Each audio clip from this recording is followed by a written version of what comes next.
Good morning, everyone. Please, can you hear me? Confirm if you can hear me, please. Yes, ma. Can hear you, ma. Yes, I can hear you. Okay, thank you so much. Please kindly rename yourself to your participant ID if you're not a facilitator, please. Timini Pre Sarah, please rename yourself. It's a simple thing. Just click on your name and rename yourself. Please, I don't want to throw anybody out this morning. Ronke Oseni, rename yourself, please.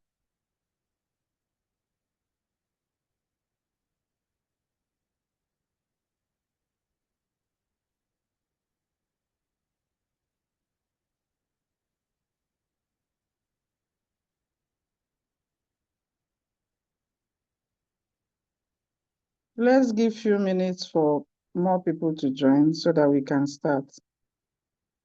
We are starting in 3 minutes time.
Please, can someone lead us in opening prayer?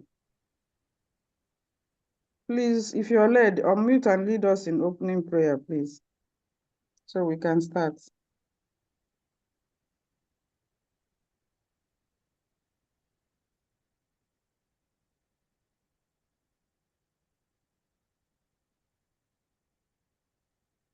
Hello. Can you hear Hello, me, madam. please? Yes, Yeah, please, go ahead. Yes, I did hear you.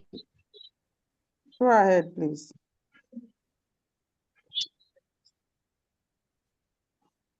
Okay. Good morning to everyone, ladies and gentlemen. My Good name is morning. Muhammad Siraju Muhammad from Amini Kano Teaching Hospital, Kano State. In the name of Allah, the cherisher and sustainer of the world, the master of the seven heaven of the earth, we ask you for your help and guidance during this lecture and protection. Thank you very much. That is all, madam. Thank you. Thank you for the opening prayer. Thank you, madam. We will have a recap of Thank you, the madam. last session. We had our last session. Please, if you can't hear me, let me know. Network has been terrible this way.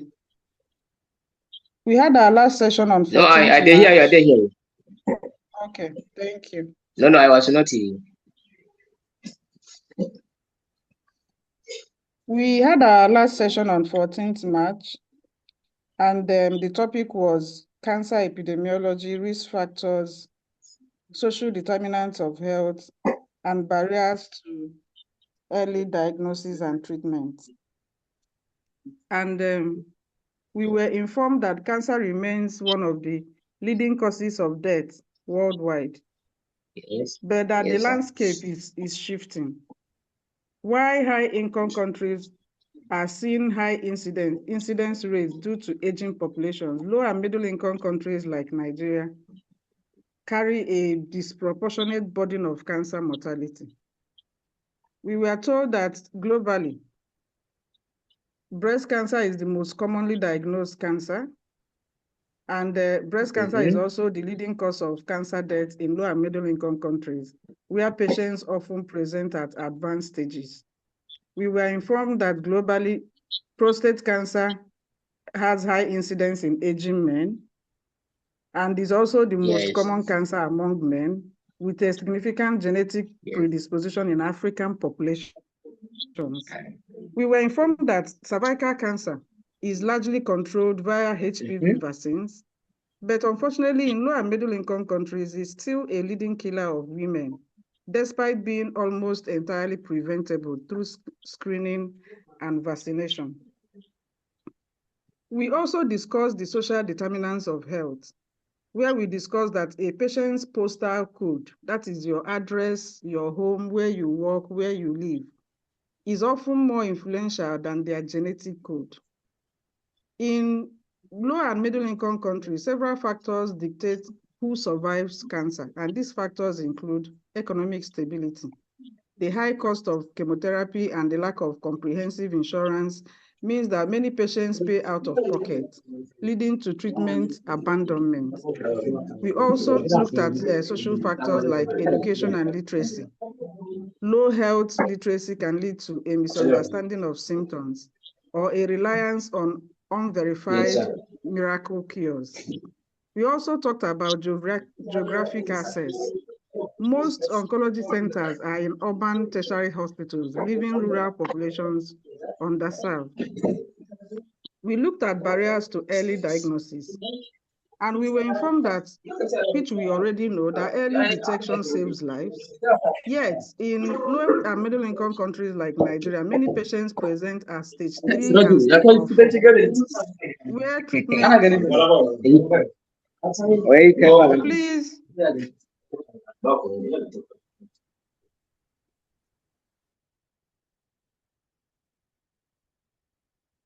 please kindly mute yourself if you're not the speaker, please.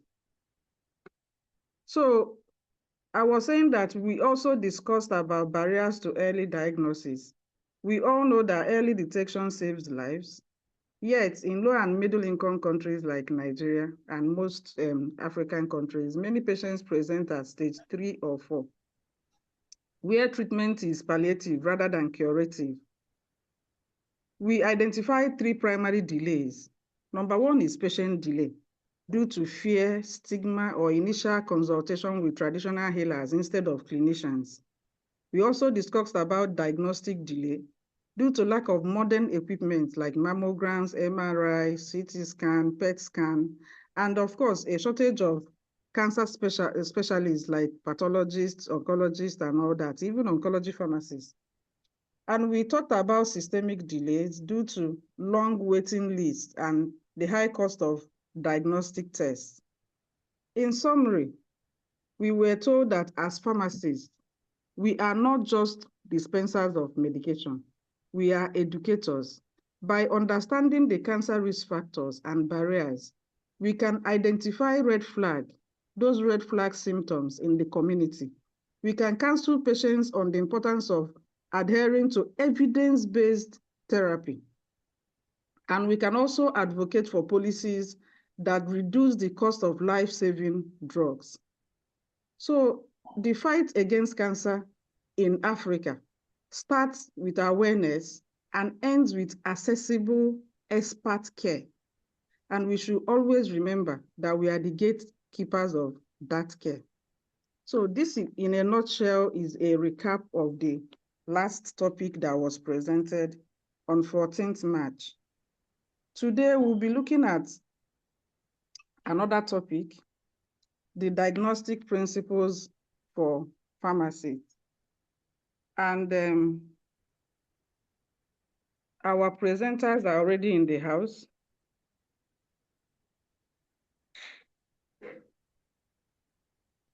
This topic will be handled by 3 presenters. We have our team lead, Pharmacist Jacinta Emejulu, who will be joining us all the way from UK. Pharm Jacinta, good morning. Can you hear me?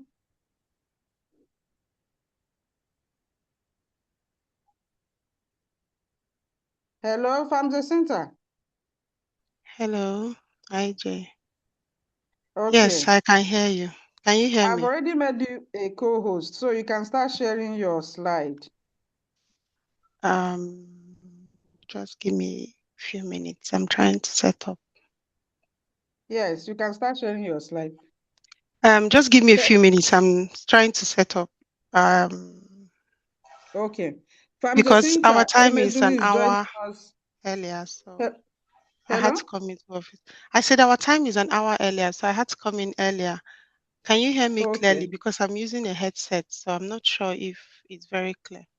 Is I it can very hear clear? you. I hope the participants can hear you. Please, participants, can you hear her?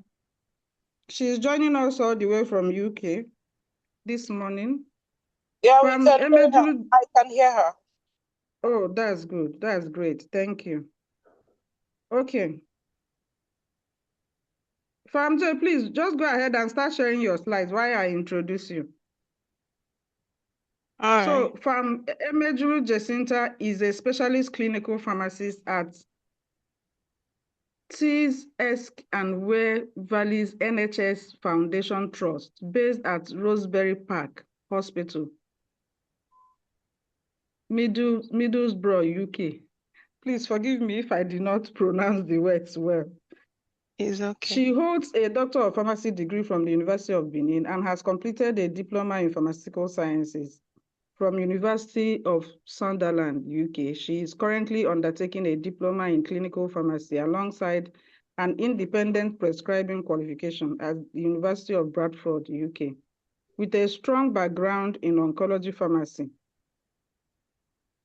She previously served as unit head and senior pharmacist at the University of Benin Teaching Hospital for over 9 years, specializing in chemotherapy services, aseptic dispensing, and clinical interventions to improve patient outcomes.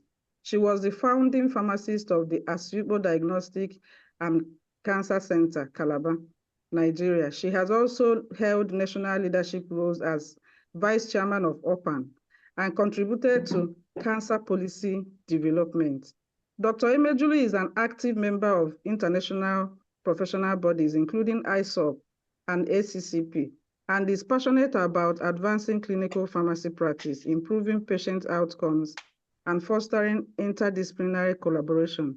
Her unique blend of global oncology experience and current NHS practice positions her to provide valuable insights into modern clinical pharmacy, translational oncology care, and the evolving role of pharmacists in complex healthcare systems.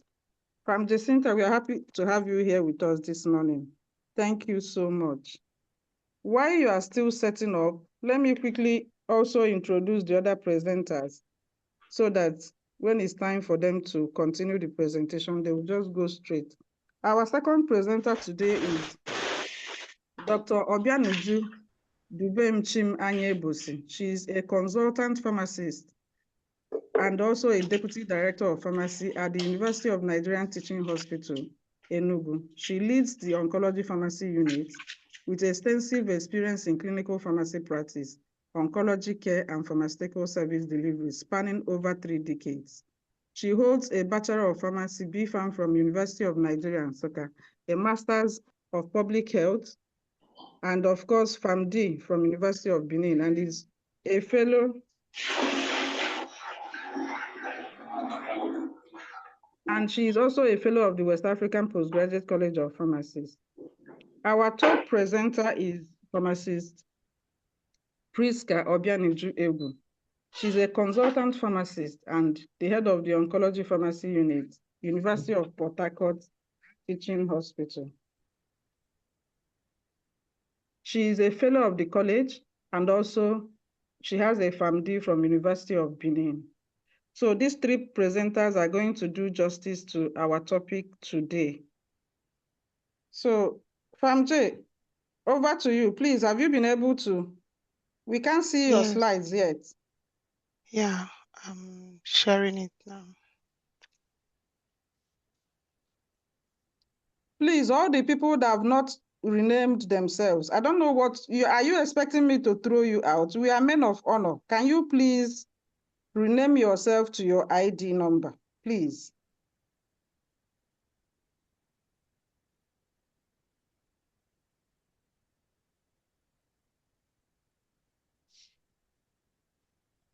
if you don't want to rename yourself, once the presentation starts, I will start throwing everybody that if you're not a facilitator, and I can identify all the facilitators. Can you see my screen now? Not yet.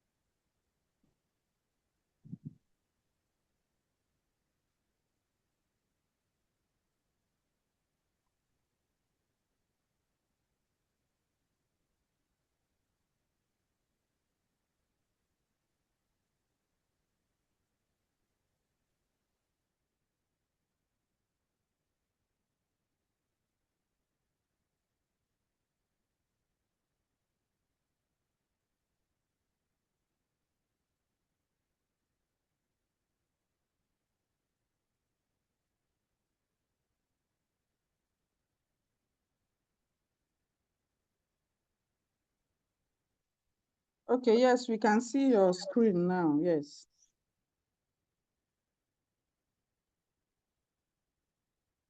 From Priska, is Famuju here? Let me check. Let me check. But I called her. I'm here.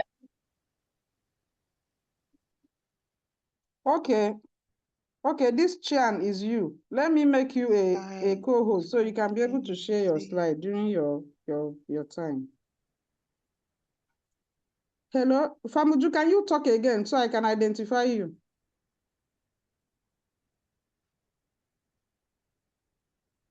Hello, Famuju.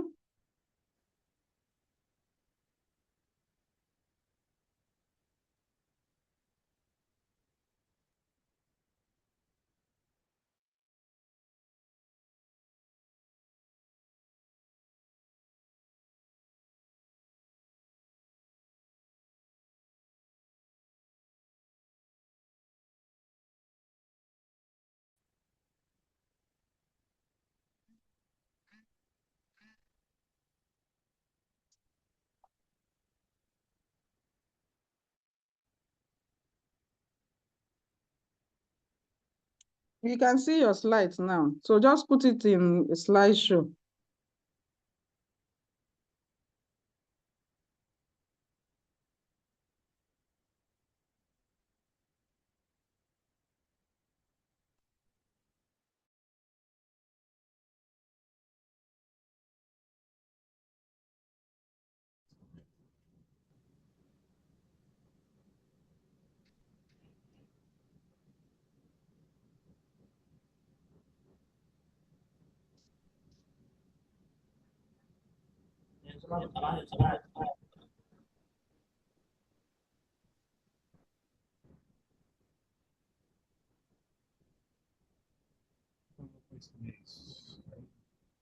Hello, IJ.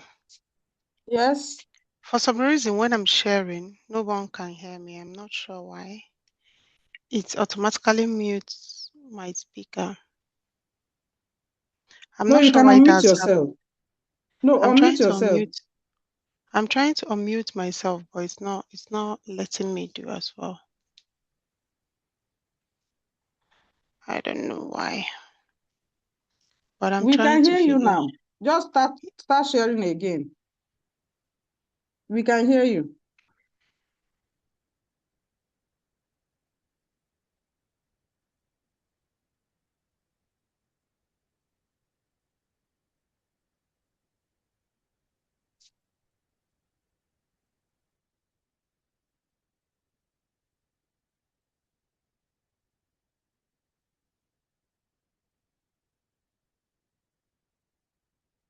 Can you see my screen as well? No. Are you seeing my screen?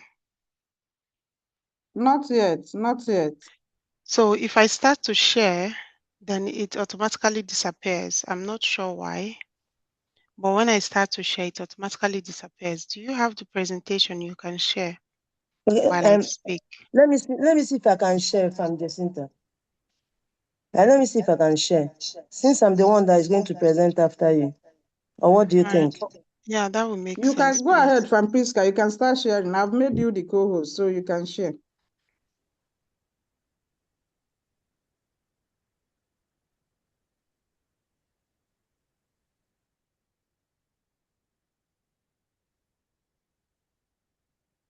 The host isn't allowing the sharing for this meeting. Hello, Famaje. Sharing is not turned on. The host isn't allowing sharing for this meeting. Can you hear me? Yes, I'm hearing you. I've made you a co-host. You should be able. From Jacinta, can you stop sharing? I think she's still trying to share. I think, From Jacinta, yeah, just you stop can. sharing so that From Priska can share. I am no longer sharing. Okay. Okay, You from say Priska, click on the share button. I've made okay. you a co-host. You should be able to share. I'm no longer sharing. Okay.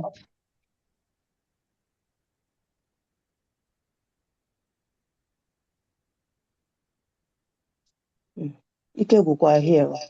What's the problem now? Telling me that the host isn't allowing me to share.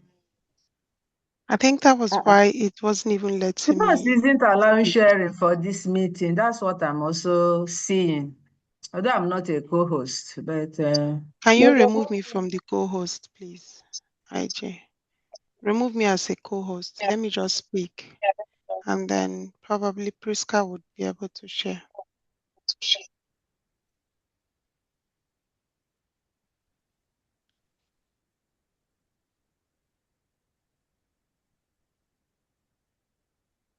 From Priska, oh yeah, try again. From Uju, can you try again, please? it's still saying the same thing. The host isn't allowing thing. sharing for this meeting. He says sharing is not turned on. The host isn't allowing sharing for this meeting. That's what he's saying. So I don't know if there's a button you need to From Uju, press. you are not a co-host yet. Okay, so I It's can't. from So okay. Okay, yes, please. it's from Priska that is supposed to share. Let me make you a co-host too. Sharing is not turned on. The host isn't allowing sharing for this meeting. But it was letting me share earlier. I don't know why what's going on. It was letting me share earlier, but the audio was turned off, so it's not Please send letting me me. the slide. Let me share from my end, please, so we can start. Just send it to my WhatsApp, please. It's on my laptop. I would send it to your email. No, I'll send it to her now. Don't worry. Okay. I'll send it to her on WhatsApp. Okay, please, Fan Priska. Okay. So Famaje is there. Is there Okay. now. Check your WhatsApp.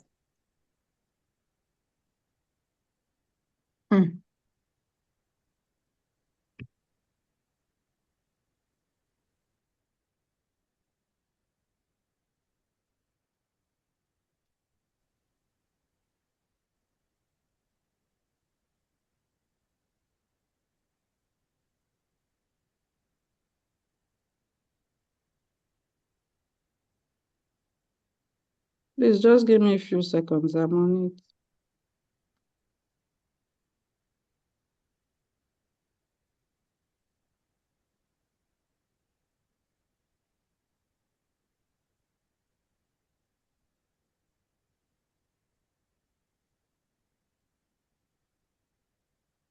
From Priska, you are even the host now. You are the host for this meeting. Just try again and see if you can share. I've made you the host. Hello? From Priska, can you hear me?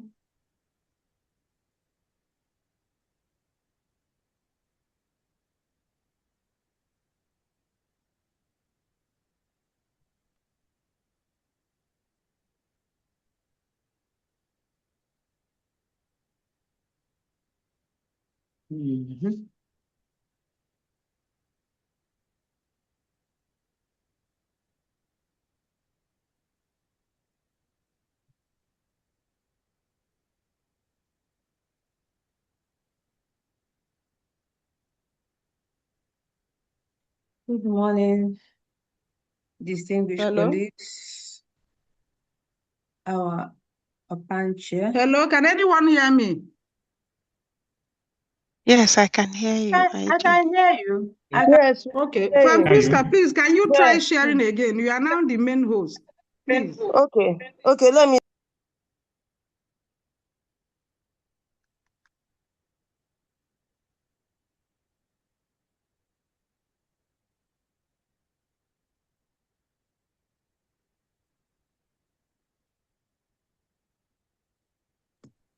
Same thing.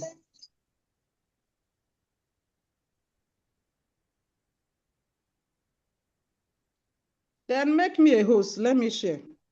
Because I won't be able to share if you don't make me. Click on my name and make me a host. Okay.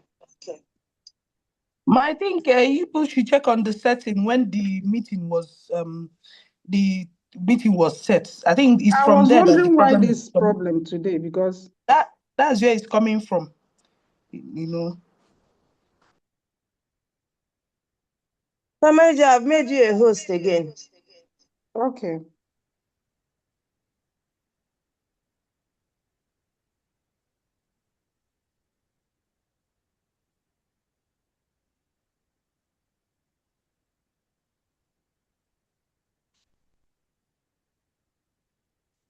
I'm joining with my laptop so I can share.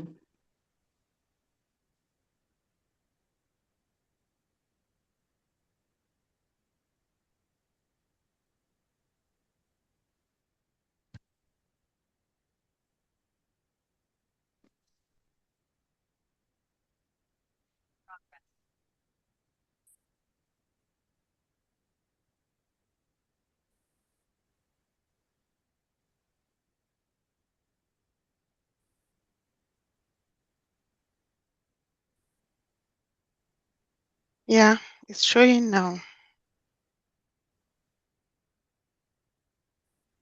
I'm not sure if everyone can hear me. Let me increase my volume.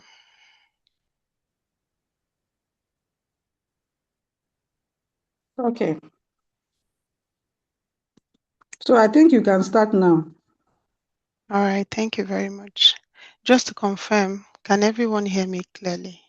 I may not have to be able to scream because I'm in the office. Yes, we can hear you. Yeah, that's good. Thank you.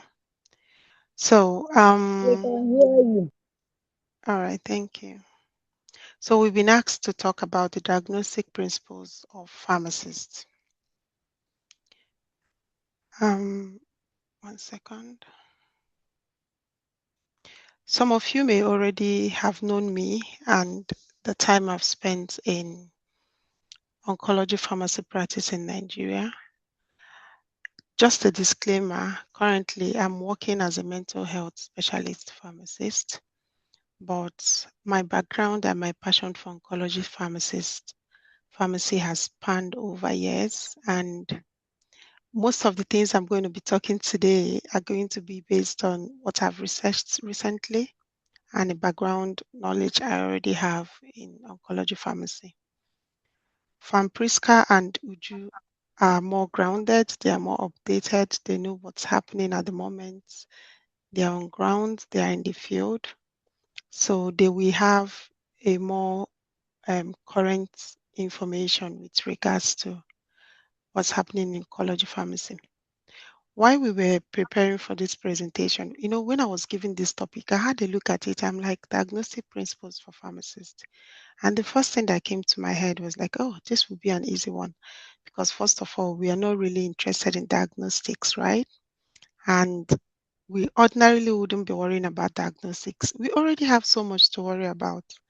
We already have the chemotherapy reconstitution.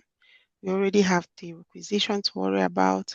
We already have our cold chain to worry about. And we already have most of the stocking management to worry about. So imagine asking pharmacists to also have to worry about these diagnostic principles.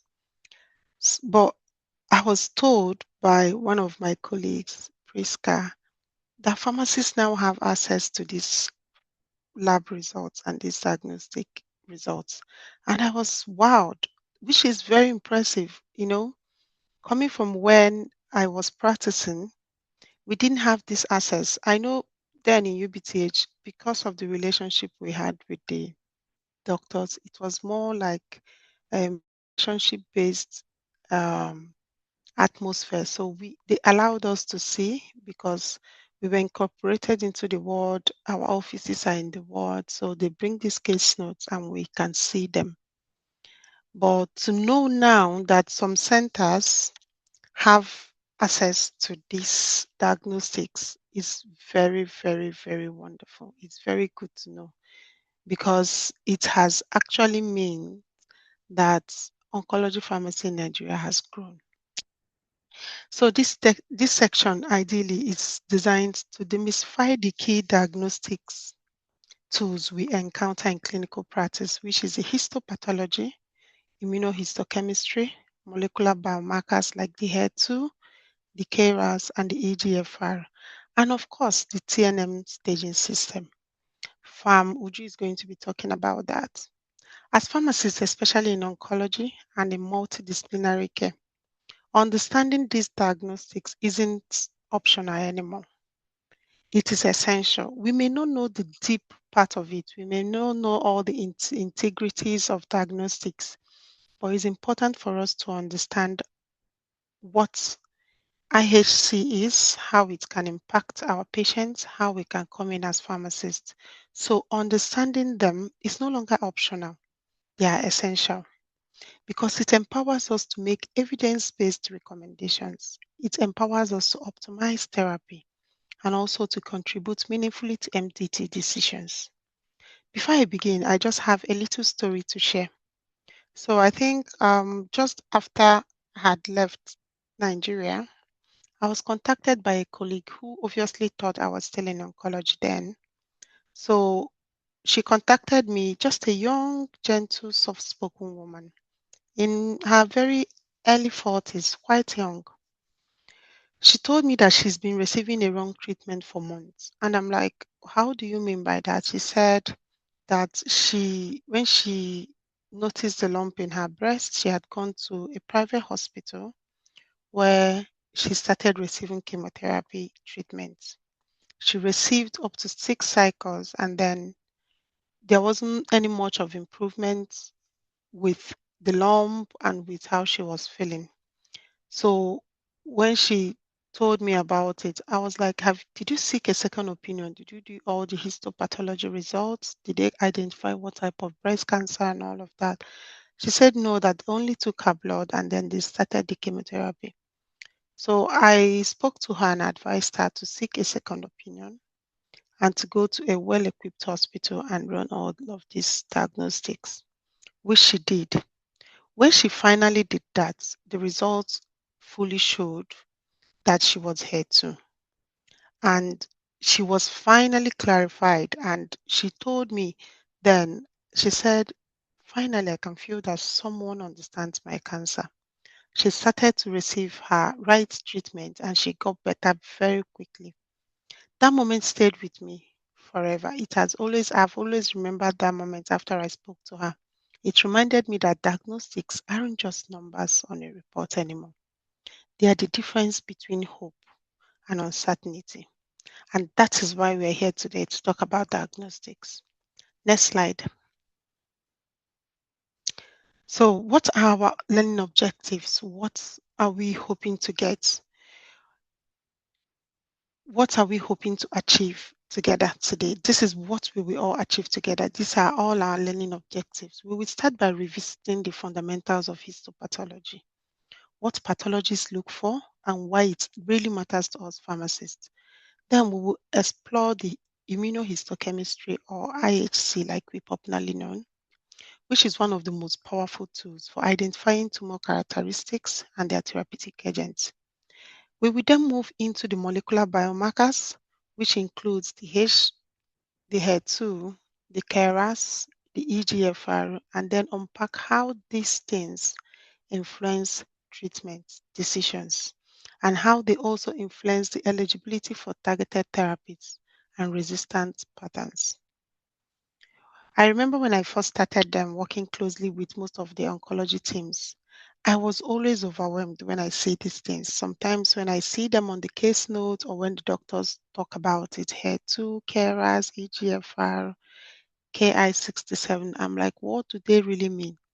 It felt like I'm learning a different language, different from the usual cyclophosphamide and cisplatin and carboplatin that I know. But then one of our consultants then once told me, Jacinta, every marker tells a story about the tumor. And once you understand that story, the treatment becomes clear. So today, our goal is to help you read these stories with confidence. When you see them, you can read them and know, yeah, I know what this is talking about.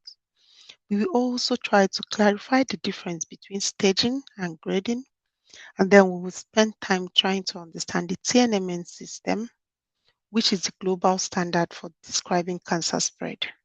Finally, we will tie everything back to the pharmacist's role, how we can interpret these results and translate them into safe, effective, personalized treatment plan. Next slide. So, why diagnostics matter for pharmacists? This is the slide that would answer all the big questions we have. Why are we spending 3 hours today or 2 hours and a half trying to understand what diagnostic principles are? Why are we spending all this time trying to understand this? This is the slide that would tell us why we really need to know it. Why should pharmacists care about diagnostics really? This is simply because diagnostics is the backbone of precision medicine. In the world of today, we are getting more precise. We are taking taking a step back from using, the general anti-cancer medications. We are going into molecular biologies. We are going into precision medicine more often than on. There is so many clinical trials going on. There is so many research going on precision medicine. So why wouldn't us as pharmacists also go in that line to understand what is going on? They are the backbone. They tell us what the tumor looks like, how it behaves, and what it will respond to. So they open up this tumor, and instead of us going blindly, we are going now knowing exactly what tumor we are dealing with, how aggressive the tumor we are dealing with is, how differentiated it is, what stage it is. It is a metastatic tumor or is it not? For pharmacists, this means we can make evidence-based therapeutic decisions rather than relying on the general protocols and making general decisions that is not applicable to everyone. We can also identify when a patient is eligible for targeted therapy. We know that they are very expensive. So if we are going to advise patient to go on a targeted therapy, it has to be worth it. It has to be that we are very sure that we have, evidence that this is going to work for them. For example, the HER2 positive patients receiving trastuzumab, we can prevent inappropriate therapy, such as giving something like an EGFR inhibitor to a KRAS mutated patient. We obviously know that's not going to work. And importantly, we can contribute meaningfully to MDT decisions by ensuring medicines are optimized and aligning with diagnostic findings. In my practice, I got to work then with lots of patients, and I remember working with a patient who had been started on cetuximab for colorectal cancer. He was very hopeful. By then, he had read all the success stories online. He was very good with social media, so he's got all the information he needed. But after a week of having so much side effects and no improvement, his KRAS results finally came back and it was mutated. He looked at me and then said, so all this suffering is all for nothing. It's also reinforced something powerful in me then, that diagnostics does not only matter to probably the pathophysiologist, they also protect patients because they matter to us from an ineffective treatment, from unnecessary toxicity, and from lost time. So, as pharmacists, we are often the last line of defense in ensuring the right therapy reaches the right patients. Diagnostics are no longer just for pathologists, they are part of our toolkit. And so we need to understand the basics of these diagnostics. Next slide. So histopathology is essentially the microscopic examination of tissue. It's the foundation of cancer diagnosis. When a biopsy is taken, the pathologists look at several key features. First of all, they look at the tissue architecture. They check, is the normal structure preserved or distorted? Then they look at cell morphology as well. In the cell morphology, they ask the questions, do cells look normal or are they abnormal? Are they the abnormal cancer cells we know? Then they look at the degree of differentiation. Is this cell closely resembling a tumor cell? Do they resemble the original tissue or not? Are they well differentiated? Are they poorly differentiated? Then they also look at the necrosis. Is there evidence of cell death within this tumor or is there not? They also look at the mitotic activity. How quickly are these cells dividing? How quickly are they responding? Are they dividing normally like the normal cells, or are they showing evidence or major characteristics of a cancer cell? Are they rapidly dividing cells? The most common stain that is normally used in H&E is the hematoxylin and oxine stain. And what do these stains do? They give us that classical purple or pink appearance. So as pharmacists, understanding these terms will help us to interpret these pathology reports and then anticipate tumor behavior. And then when a patient is not responding, you're thinking, why? What's going on? Does it mean this medication is not working? Or does it mean the lab result is not coming out fine? At least you know the basis to ask these questions. Next slide. Hello, is everyone hearing me? Yes, we can hear you. Yes. Yes. Just to be sure Thank that I'm you. not talking off point. So then we go into tumor differentiation. What does it mean? Differentiation is one of the simplest but most powerful predictors of tumor behaviors. A well-differentiated tumor looks very similar to the normal tissue, meaning that it tends to grow slowly and behave less aggressively. But a poorly differentiated tumor or an anaplastic tumor, on the other hand, looks nothing like the normal original tissue. We already know that. And these are usually fast growing and aggressive. So histopathology, this more like shows what this looks like. It shows like the pictorial presentation of what this tumor look like.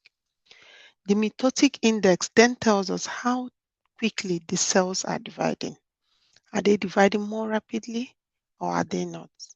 Then necrosis looks at or suggests the rapid growth. Is it outpacing blood supply? Is it growing too rapidly or is it still drawing blood with it? And what margins tell us is whether these tumors are extending to the edges of the removed tissue or not, which will show or affect your occurrence risk. So if they're extending over the margins or over the edges, we know that the recurrence risk is high. For pharmacists, these features help us anticipate prognosis and understand why certain patients may need more intensive or more adjuvant therapy. We will see two people presenting with the same cancer, but you will see the other one is so aggressive. You would notice that the other one will require a lot quicker action, but the other person might take slowly. But they are both the same breast cancer. So I was just remembering at a time when I was counseling like two patients who was both diagnosed with breast cancer at the same time. One had a well differentiated tumor and the other had a poorly differentiated tumor. The first patient had time.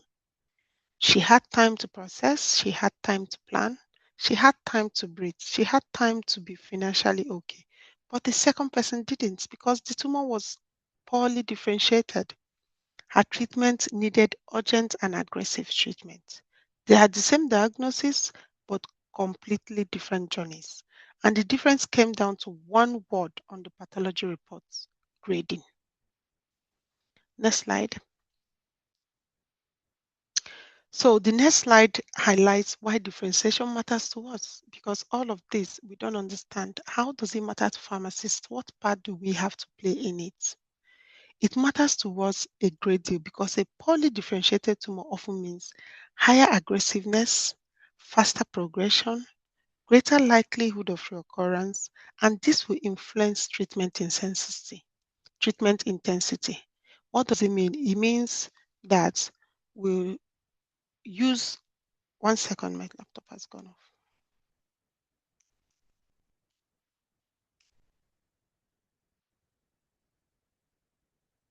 What does it mean? It means as pharmacists, we're going to suggest agents that are going to go in and attack these tumors intensively or aggressively and give us the exact results we want.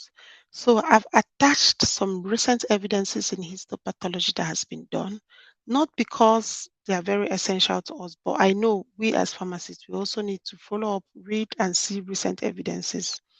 But I have attached it just so that we know the part that AI is also playing in these diagnostics.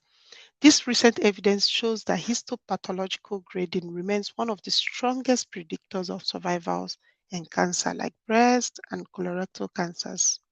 So, when we read a pathology report, the grade isn't just a number, it is a clue to how we should approach therapy optimization.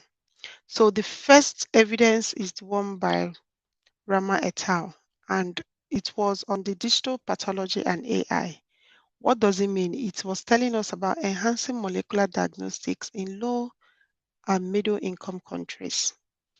This study reviewed how AI-driven digital pathology can support molecular diagnostics in low and middle income countries.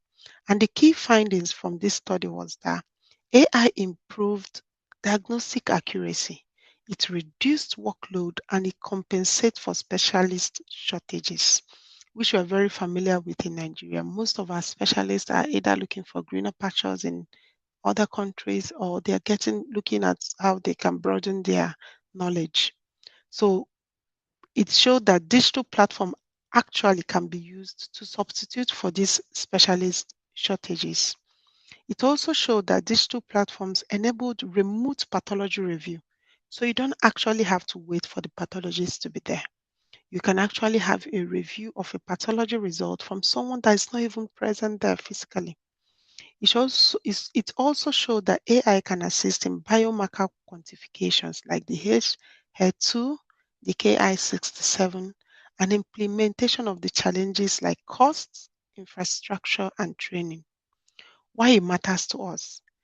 It matters because it shows how AI can democratize precision oncology globally. Pharmacists in low and middle income countries may increasingly rely on AI supported diagnostics for treatment options. So, just as we rely on ChatGPT, on Microsoft Copilot to do some of the work for us, we should also know that AI can help to democratize this precision medicine and make it a lot easier, even when the specialists are not there.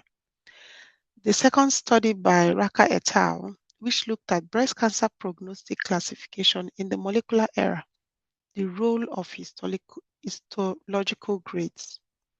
What the study did was that it assessed whether traditional histological grading remains relevant in the era of a molecular subtyping or not. And the key finding that came out from this study is that histological grading remains a very strong independent prognostic factor. Even with molecular markers present, high-grade tumors can correlate with aggressive molecular subtypes like the basal likes.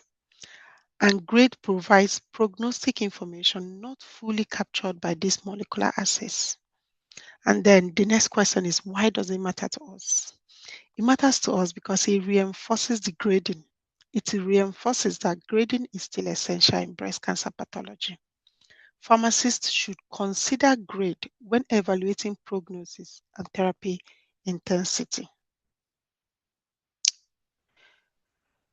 So then I could remember, I may not know how much grading is as at that time because I was starting up as a pharmacist, but I remember one time a consultant told me that high grade tumors don't wait for anybody. And I was thinking, what do you mean by high grade tumors? What do you mean by what does it really mean? And Now I'm getting to understand what it means by the grade. That grade would help us explain why her treatment needed to be intensive and why delays aren't an option. You needed to act fast and you need to give this chemotherapy as quick as possible. Next slide. So going to immunohistochemistry, as popularly known as IHC, is one of the most transformative tools in cancer diagnosis. It uses antibodies to detect specific proteins in tumor cells, and we know the role that proteins play in tumor cells. Why is this important? Because proteins tell us about tumor identity and behavior. Protein is like what exposes these tumors. IHC helps us to confirm the tissue of origin. It helps us to identify therapeutic agents. It helps us to clarify tumor subtypes. It also helps us to determine the eligibility for targeted therapies. IHC often feels like a magic. Yes, it feels like a magic. It's a way of lightening up these tumors to reveal its identity. It takes off the covering, it takes off the shield, and we can see this tumor for what it really is. There are cases when a tumor origin are completely unknown. At those times, that's when the IHC comes in. Patient had been bounced between specialists, going from one person to the other, going from a medical oncologist to a radiotherapy oncologist, going from one specialist to another. And what is he running about looking for? He's trying to find out where is this tumor originating from. A tumor that has metastasized all over the body, in the lungs, is everywhere. It's very difficult to know the origin because if you don't tackle the origin and you take care of the metastasis, the tumor is going to grow back because the origin is still existing. The tumor is going to still sprout up from the origin. But a simple IHC panel like the ER, that's the estrogen receptor positive, progesterone receptor positive, and the HER2 ones, finally will reveal what type of breast cancer it is. The relief you will see on the faces of these patients when they know that this is the exact thing I'm targeting. I'm targeting this one, I'm not targeting this one. It's like makes the treatments more easier. It makes you more able to understand what is happening. Common biomarkers we know is the ER or the PR biomarkers, like I already mentioned, for hormone positive breast cancers, the HER2 for the HER2 targeted therapy, the Ki67 for proliferation, and the PDLI for immunotherapy eligibility. Results usually are reported as either positive or negative. It also shows the percentage expression or the intensity scores. As pharmacists, these markers guide our treatment recommendation. All of this is only supposed to help us guide these recommendations. I don't know how often it is in Nigeria, but here in the UK, it's a treatment decision is not made without a clinical pharmacist. And most of the time, the doctors rely solely on the pharmacist to make this recommendation. And whatever recommendation you make goes. This is because when shelves comes down, to play, the first question, if an investigation starts, the first question that will be asked is, who advised you to go with this treatment plan? And then everyone looks to the pharmacist. This is because they believe and they completely trust your judgment. And if you make this judgment without having visual facts or without having a strong evidence why you're making this, then you are liable. You take the responsibility for whatever comes. But if you understand this histopathology, you see these results and you understand why this happens. If you make these suggestions or recommendations, you have a very clinical background or clinical evidence for you to say, this is why I'm recommending this treatment because this is what the histopathologist says. This is what the immunohistochemistry says. So you have grounds why you're giving this recommendation. So I also did some recent evidences in immunohistochemistry, and the first one by the PDLI. The researchers developed and validated a deep learning AI model for this. And what they assessed was PDLI expression in non-small cell lung cancers tissue samples. They compared the AI-generated PDLI scores with traditional pathology scoring and evaluated how well each method predicted outcome in patients treated with anti-PDLI immunotherapy. What was the key findings? The key finding was straight to the point. AI accurately quantified this PDLI expression. The deep learning model produced from the PDLI scores that were highly concordant with the pathologist assessment. So AI reduced variability and improved consistency. The second study that was done was was the one done, sorry, one second.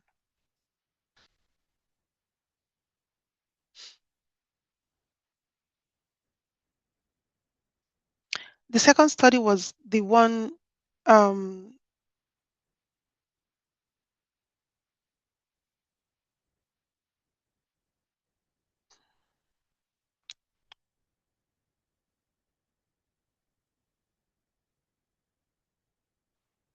is one done by the Inward et al., which it uses the Ki-67 in integrated breast cancer prognostic models.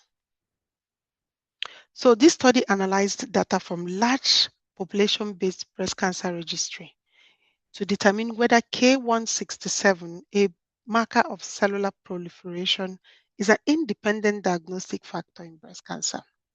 So the cohort included thousands of patients with long-term follow-up, allowing robust evaluation of survival outcomes.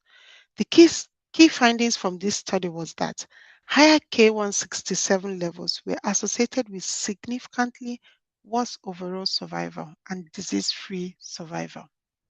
This held true even after adjusting for tumor size, nodule status, grade, hormone receptor status, and HER2 status. It also showed that K167 effectively stratifies risk within hormone receptor positive breast cancer patients. Among ER positive patients, high K167 identified a subgroup with more aggressive disease and poorer outcome. This supports its use in distinguishing the luminal A versus the luminal B subtypes. This may not be very understandable, but pathologists would understand what a luminal A and a luminal B means. The K167 study also correlates with tumor grading and other aggressive features. So high K167 are more common in high-grade tumors, in larger tumors, in node positive disease, and in HER2 positive and triple negative cancers. Next slide. So the one we popularly know, the HER2 biomarkers. So HER2 is usually overexpressed in some breast and gastric cancers. It's one of the most clinically significant biomarkers. And this overexpression or amplification drives tumor growth. But it also opens door to higher effective targeted therapies like we know. We often use trastuzumab in our settings. HER2 is assessed using the IHC scoring. So from 0 to 1 positive is a negative, 2 plus or 2 positive is equivocal and requires a fish confirmation. So you need to do a further test to confirm how aggressive it is.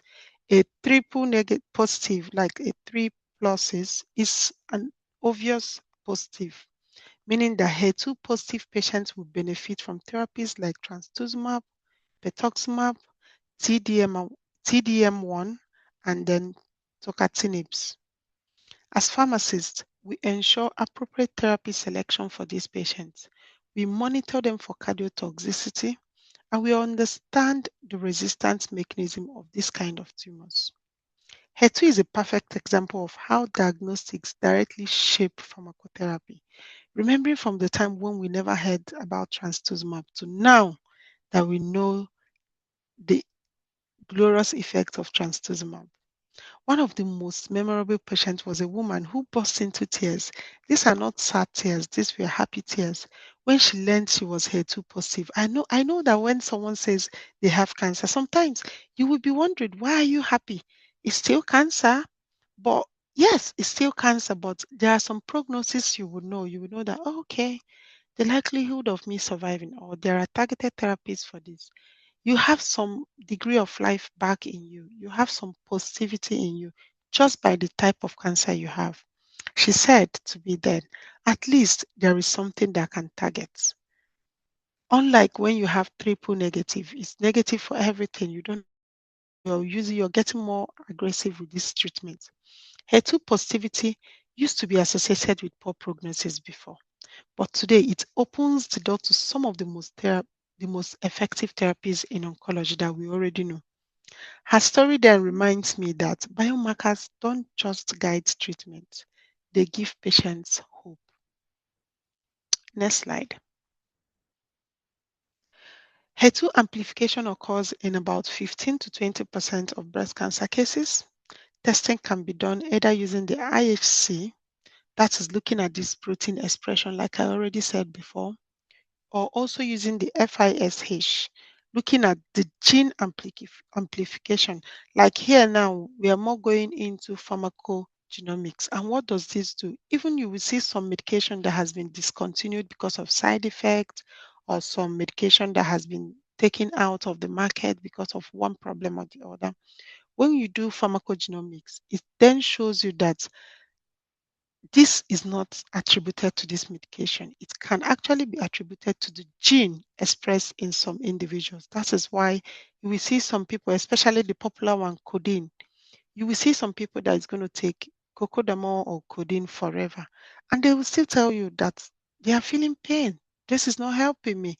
This is not doing anything for my pain. And some people, or some people that doesn't understand how pharmacogenomics work, we think that these patients are just trying to get more codeine because of the addiction, because of the dependence.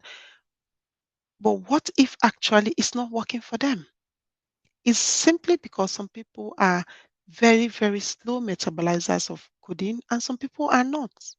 Some people don't even metabolize codeine in the body.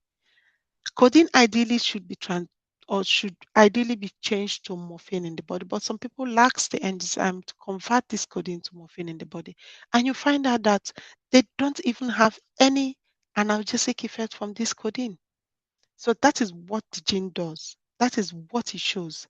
That is what IHC shows. It looks at the protein that is expressed and will tell you if this medication is going to work for this patient or not. Fish will now look into the gene amplification. What kind of gene is amplified in this patient? What is it going to help? Hello? A major development in recent years is the recognition of a HER2 low tumors. I believe we must have heard about it. Patients who are not fully HER2 positive but still can benefit from trastuzumab. This has expanded the treatment and the use of trastuzumab and has changed how we interpret HER2 results. So HER2 is no longer just positive or negative. It is now a spectrum, and pharmacists must understand where a patient falls on that spectrum. Is it low or high? When HER2 low became recognized as a treatable category, I thought of a patient I had seen years earlier, a long time ago, who was HER2 negative. Had it been we've known about this spectrum of HER2, that would have helped. The patient was devastated because she didn't qualify for targeted therapy. She thought that's the end of me. If she were diagnosed today, I believe today that we know more about HER2, she would have had options. She would have known what spectrum she was, if she was high or low. And how fast oncology evolves is evolving every single day. New molecules are coming into play, new proteins are being discovered, new options are coming on. And that is why pharmacists must stay updated. That is why we need to sit up and understand what is going on. So the study by Modi et al., which looked at trastuzumab in previously treated HER2 low advanced breast cancer patients.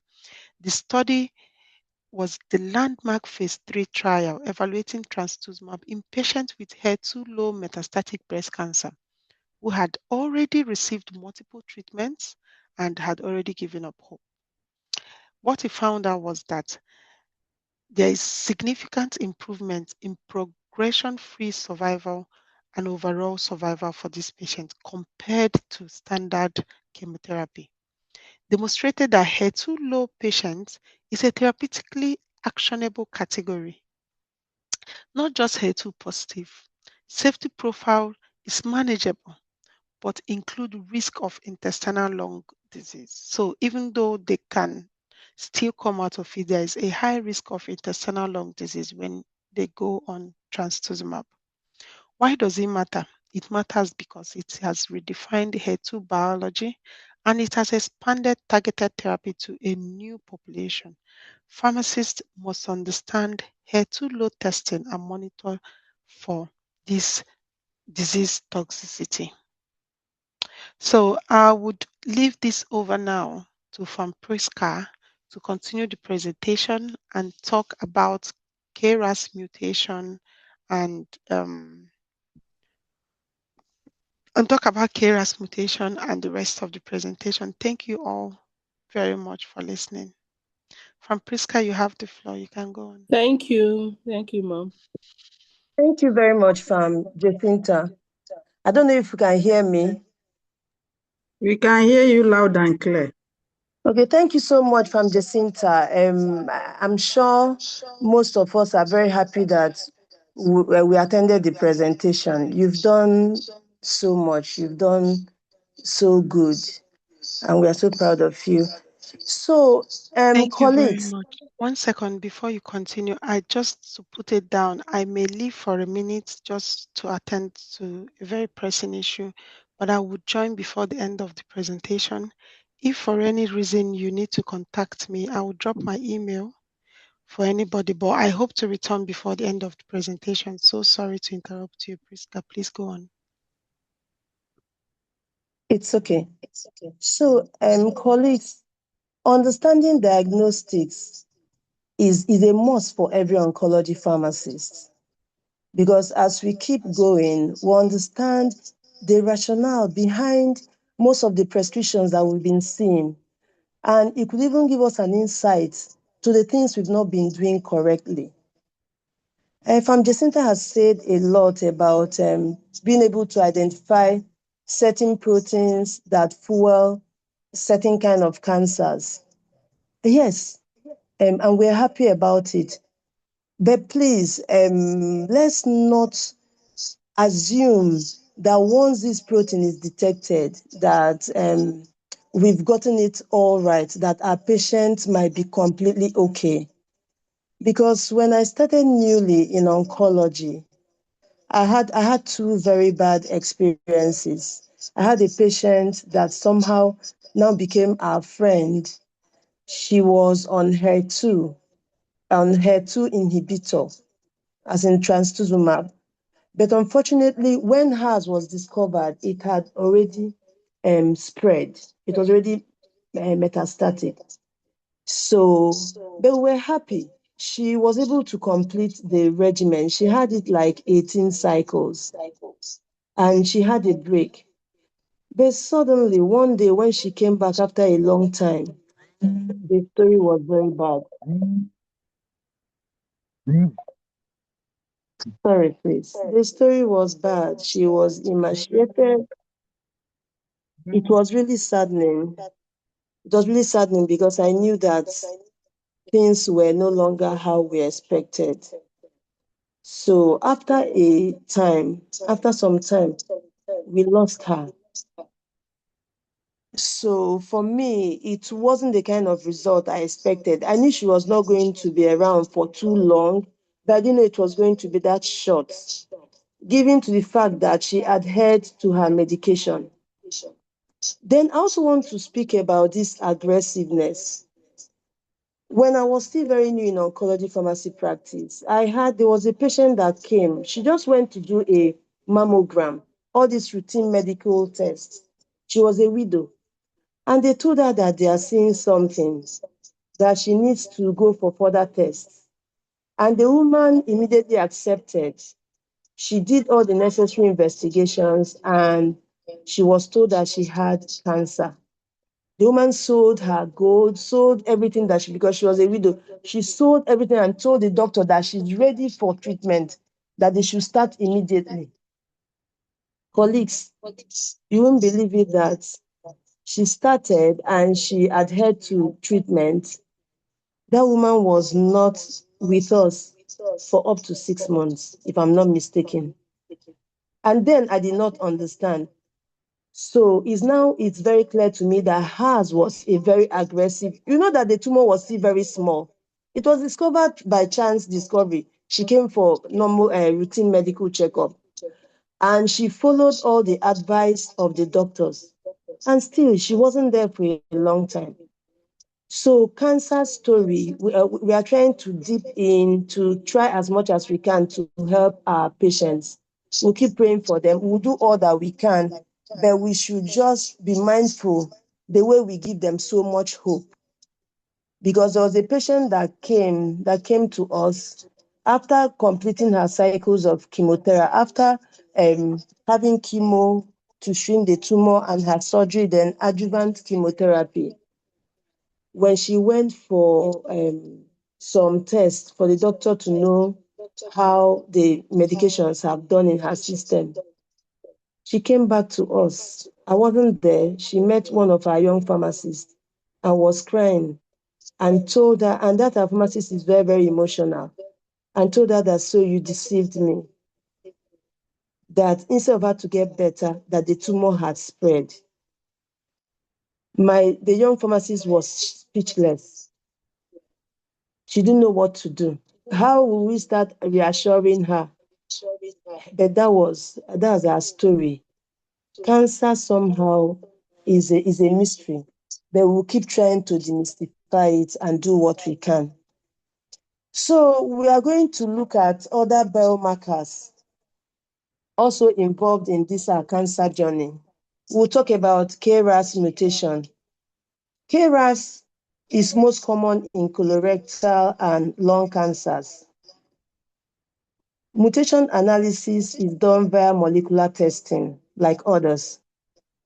Then the clinical significance, when KRAS is mutated, it indicates resistance to EGFR inhibitors, example, cetuximab.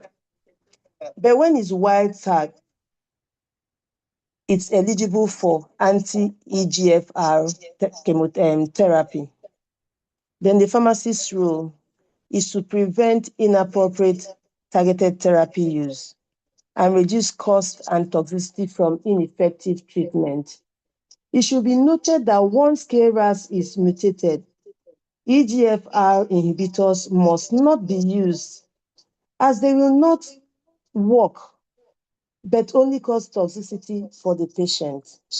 So once there's mutation for KRAS, it is no to cetuximab or panitumumab. Next slide, please.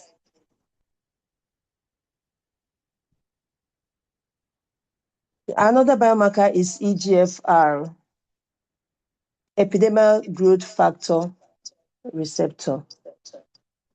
EGFR is common in non-small cell lung cancers. Activating mutations shows sensitivity to EGFR tyrosine kinase inhibitors. Examples include gefitinib, erlotinib, osimertinib. Pharmacist importance. With the knowledge of this, we will be able to do dose optimization, monitor resistance mutations, and manage TKI adverse effects, which include skin rash, diarrhea. The pharmacist should have the adverse effect to TKIs. Once a patient is placed on these medications, we should look out for the adverse effects so we'll be able to manage it accordingly. Also of note is a biomarker called VRAF, VRAF. It is common in melanoma and colorectal cancers. Positive, when this biomarker is positive, It indicates mutated threats with BRAF inhibitor. So we can use drugs like dabrafenib plus trametinib. Next slide, please.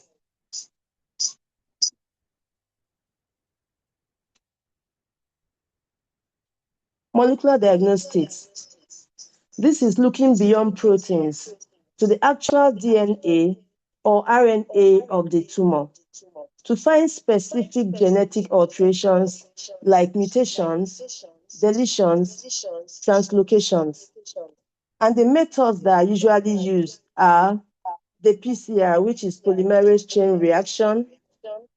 We have the next generation sequencing, NGS, and the FISH, which is fluorescence in situ hybridization.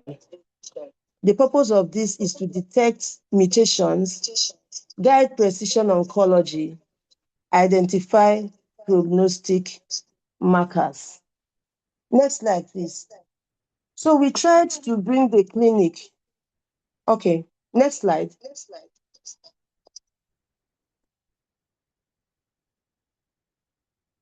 Summary of the key interpretations. Most of these biomarkers, their results are being represented as positive. When it's positive, it shows that the biomarker is present. And when it's negative, it shows that the biomarker is absent. We are going to apply this by the time we go through some results from the clinic. We also have either mutated or wild type. When it's wild type, example for KRAS, it shows a normal gene, no mutation. And when it's mutated, it shows an abnormal gene. We also have some laboratory investigations being reported as amplified or not amplified. When it's amplified, it means there's increased gene copies. And when it's not amplified, it shows normal gene copies. Then we should note that when there is EGFR mutation, it predicts response to treatment. But when there's KRAS mutation, it predicts resistance. It shows that certain kind of medications won't work. Next slide, please. So we now try to bring a real life scenario in the clinic to this presentation. This is an example of a histopathology result that we normally see. As we all know, or as we all have heard from the first speaker, histopathology is the fundamental test for any suspicion of cancer. Once there's no histopathology result, we have not started. In fact, the patient is not meant to be in our clinic. Symptoms or screening, example, mammogram, only raises clinical suspicion. Radiology or imaging, like CT, PET, or MRI scans, we show the presence of mass, but cannot confirm cancer. Histopathology is what gives us the definitive diagnosis. It is the first all-important step in cancer diagnostics. It confirms if the tumor is benign or malignant. It tells us the origin of the cancer. Is it a carcinoma? That is cancer of the epithelial tissue of the skin, organ lining. Most common examples are cancers of the breast, lung, and colon. Sarcoma, is it a sarcoma? That is cancer that originates from the connective tissue of the bone or fat or muscles. Is it a leukemia or a lymphoma? That's cancer that has its origin from the blood-forming tissue or the immune system. Histopathology also looks at the morphology. It tells us that does it look like a specific organ or is it highly abnormal? So in reporting histopathology results, we are going to be coming across different terminologies, and we try to bring this to you. In a histopathology result, you can see SBR, which is Scarf-Bloom-Richardson grading. It's a grading system in histopathology. It assesses tumor aggressiveness. And under this, we can have grade 1, which shows a well-differentiated and less aggressive tumor. We could have grade 2, which is moderately differentiated tumor, or grade 3, which is poorly differentiated and which is an indication for a more aggressive tumor. Higher SBR grade is an indication of a worse prognosis. Our expectants won't be so high. We also have another terminology, NOS, not otherwise specified.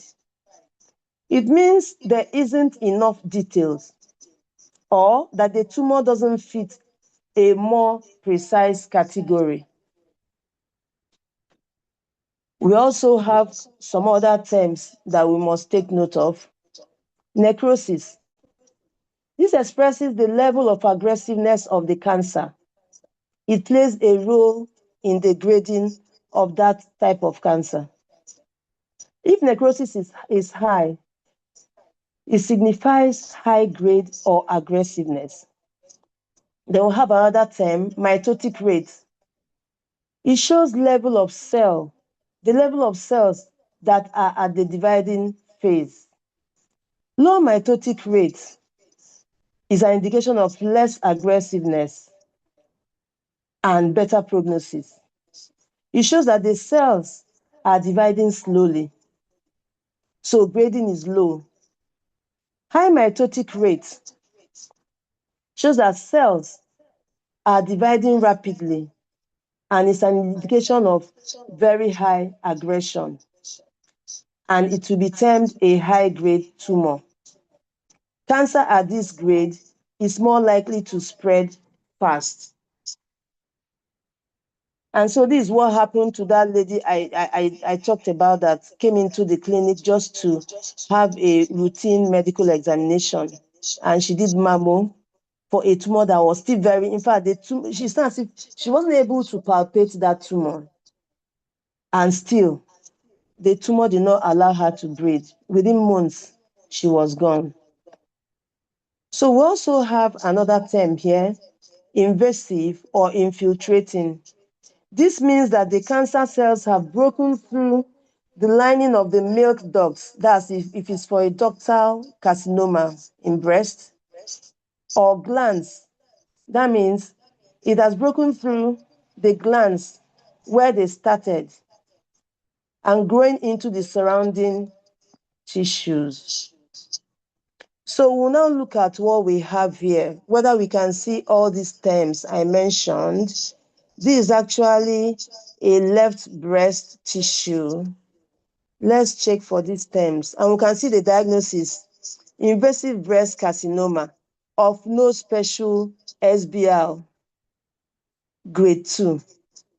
So let's see some of the reason why it was graded like this. Tumor type, invasive. So that means this tumor has left its origin. Then we have another word there, necrosis. Necrosis is present. I know this is an indication of aggressiveness, but they couldn't tell us whether it's low or high. They will have to take note of that is present.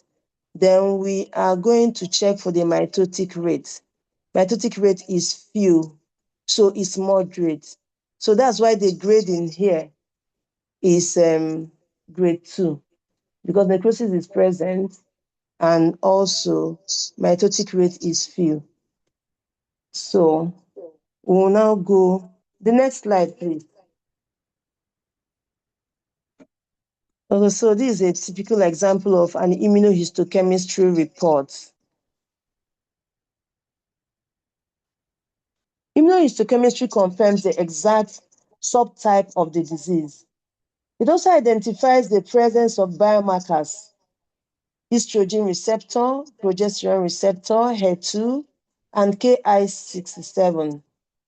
Let's bear in mind the scoring that was mentioned for HER2. We have 0 to 1 plus to be negative. Then we have 2 plus to be not clear. We will need a confirmation with FISH. Then we also have 3 plus, which is the positive result. And such will be eligible for targeted therapy. Then we have the Ki67 index. This is similar to mitotic index in histopathology. It tells the degree of aggressiveness of the tumor. So when we have a low Ki67, it shows that the person's result is less than 10% to 15%, and is less aggressive and better overall prognosis. The moderate or intermediate has a range of 15 to 30%. But for high Ki67, the result should be greater than 30%, and it indicates very aggressive tumor and that the tumor will spread very fast. So let's look at the results before us. We see that the estrogen is positive, is 3 plus, progesterone is 3 plus positive.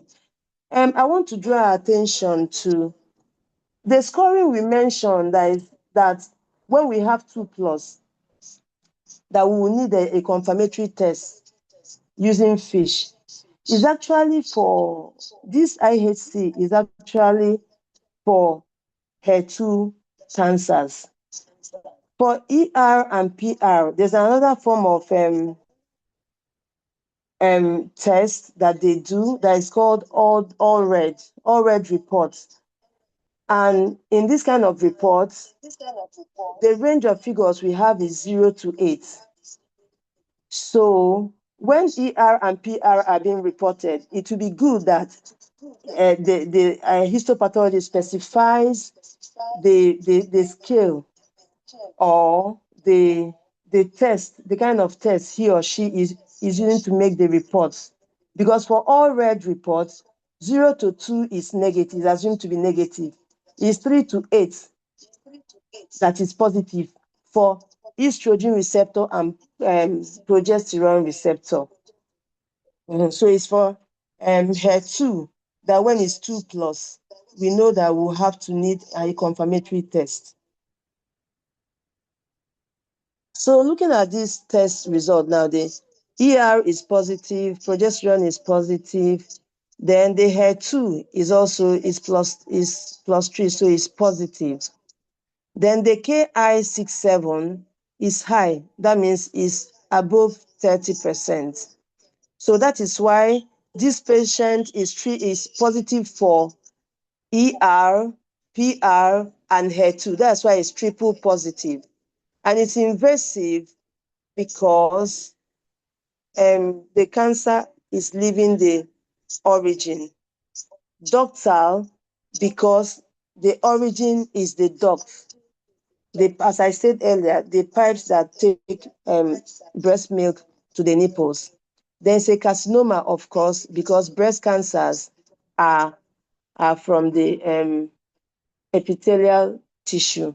So they are termed carcinomas. Then we are seeing our NOS,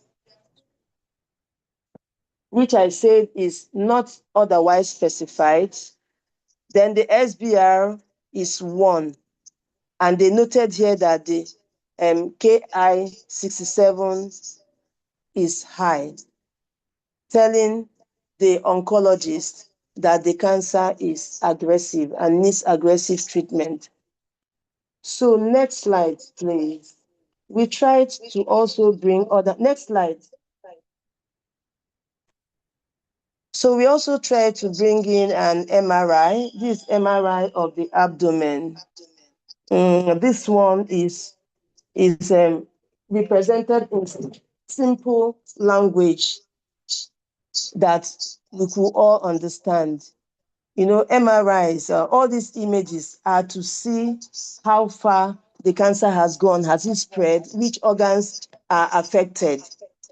So they've listed different organs here. And finally, their impression is hepatomegaly. They are questioning hepatomegaly. So this one is easily readable. Let's go ahead.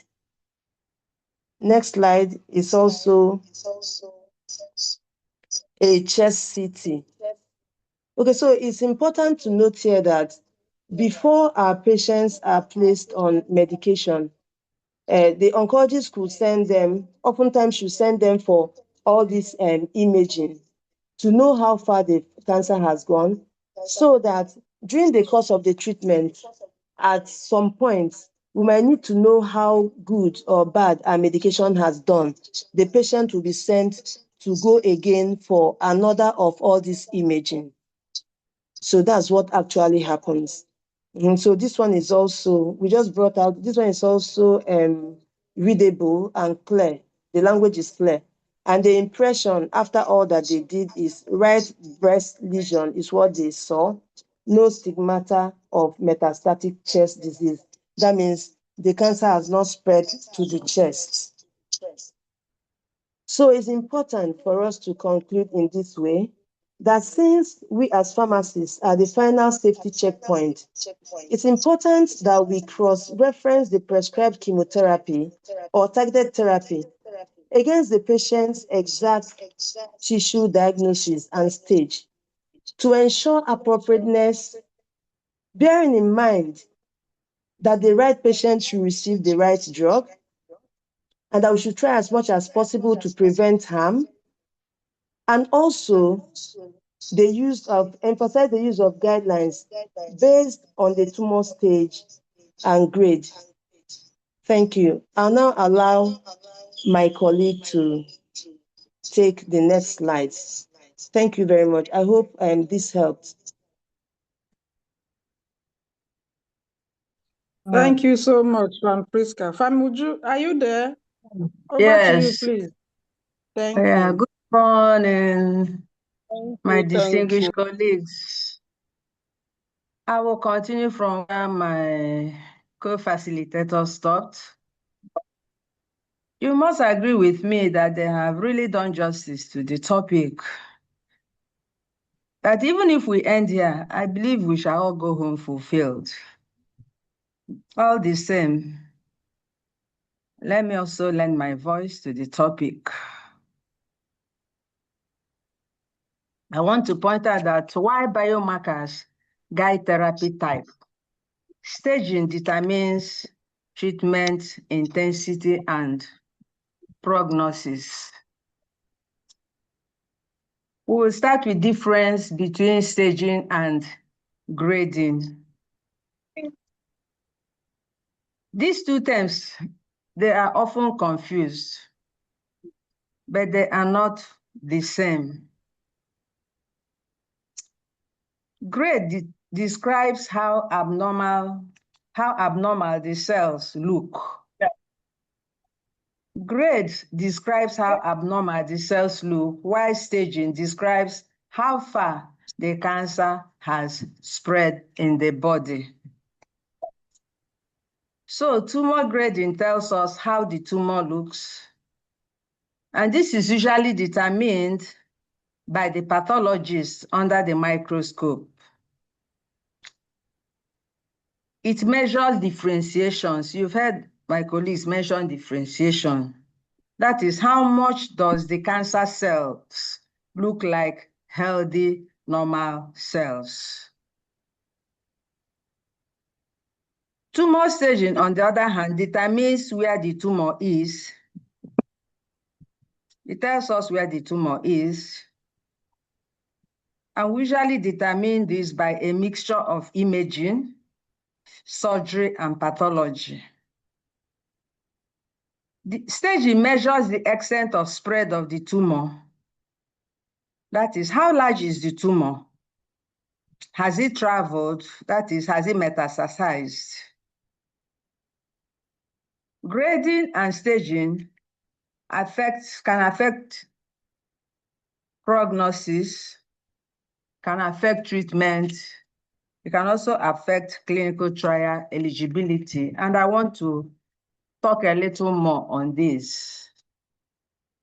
Look at them in details. Grading and staging in prognosis. As we all know, prognosis is the predicted course or outcome of the disease. For example, a low-grade grade 1 tumor suggests the cells are well differentiated and they are slow growing. The implication is that the outcome in the long term is good and that the cancer is curable. On the other hand, a high-grade tumor, example, if you have grade 3 or grade 4 tumor, it looks quite wild and undifferentiated. They are more aggressive and they are more likely to reoccur.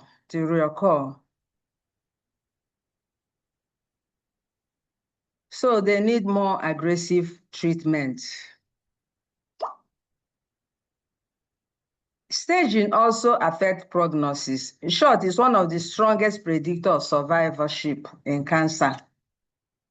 For early stage cancer, like stage 1 or stage 2, these are often curable. If the cancer is caught at stage 1 or stage 2, most times they are curable. But once the cancer reaches stage 4, that is metastatic disease, the prognosis shifts from curable to palliative. What of grading and staging on treatment selection? Physicians, oncologists use these metrics to decide whether to use local therapies or systemic therapies. For example, if a cancer is at stage 1, the treatment will usually focus on local control, such as surgery or targeted radiation. For advanced stage, if the cancer has spread to lymph nodes, like stage 3, or to distant organs, stage 4, the oncologist will now prioritize systemic therapy like chemotherapy, immunotherapy, or hormone therapy.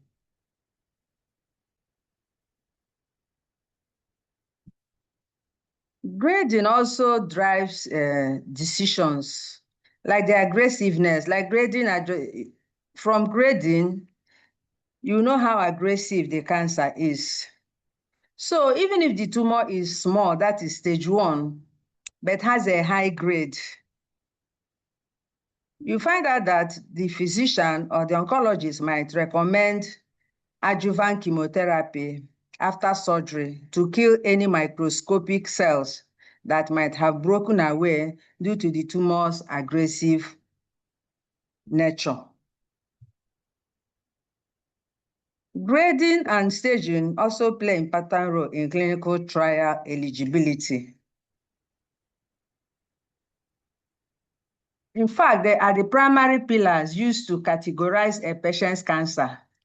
And in clinical trials, they act as gatekeepers that determine who can participate and how the results are interpreted.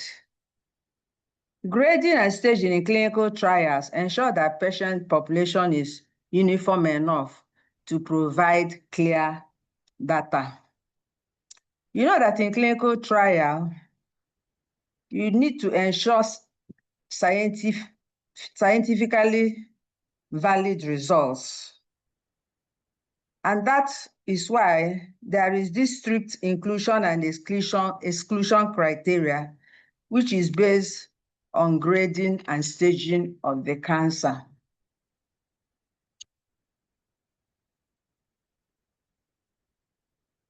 They have to target specific populations. So in a clinical trial, they may be testing a new drug specifically for stage 4 triple negative breast cancer. And if you have a patient that is presenting with stage 2, that patient is ineligible for that trial, even if that patient has breast cancer. But because of the staging, the patient is excluded from the trial. You also have some clinical trials where only new treatments, where treatments are for treatment-naive patients, that is newly diagnosed patients, probably in stage 1 or stage 2. So you cannot include patients who are already in stage 3 or 4, or patients who have already started receiving chemo. Biomarkers also have a role to play because we know that grade detects whether a patient's tumor is tested for specific genetic mutations like HER2, PDLI.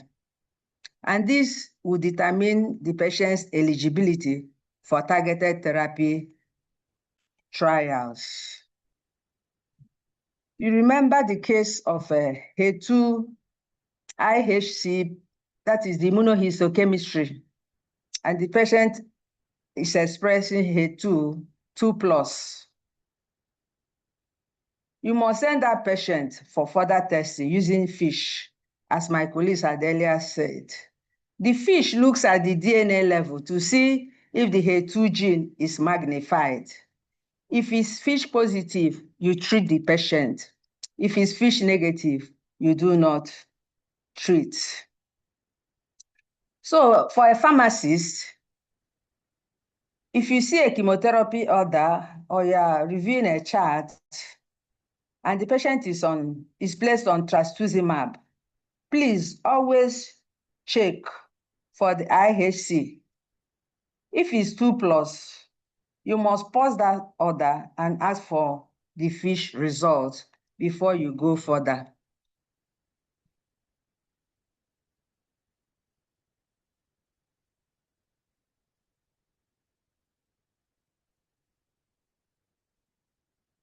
Can we look at the next slide, please?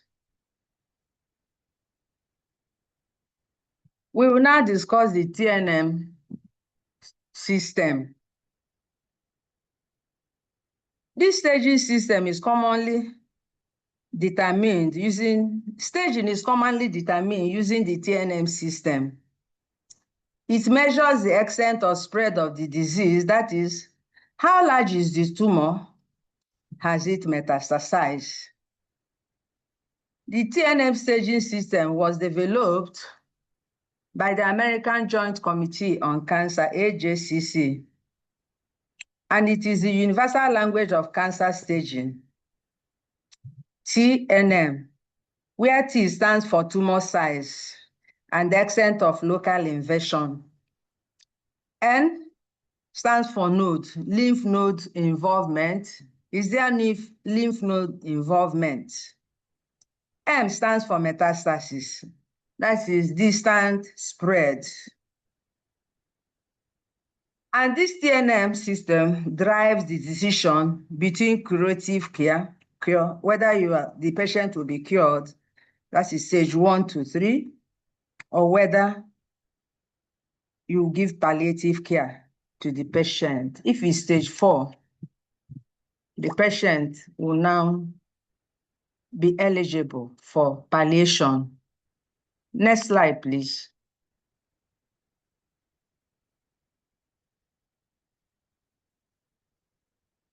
Here we see that T is just the primary tumor. When you see TO, it means there is no evidence of tumor at all. I also want to quickly point out that you can also have cancer in situ, that is TIS, carcinoma in situ, that is pre-cancer, especially in cervical cancer. That's why women are advised to go for pap smear, because the cancer can be caught even before it develops to full-blown cancer.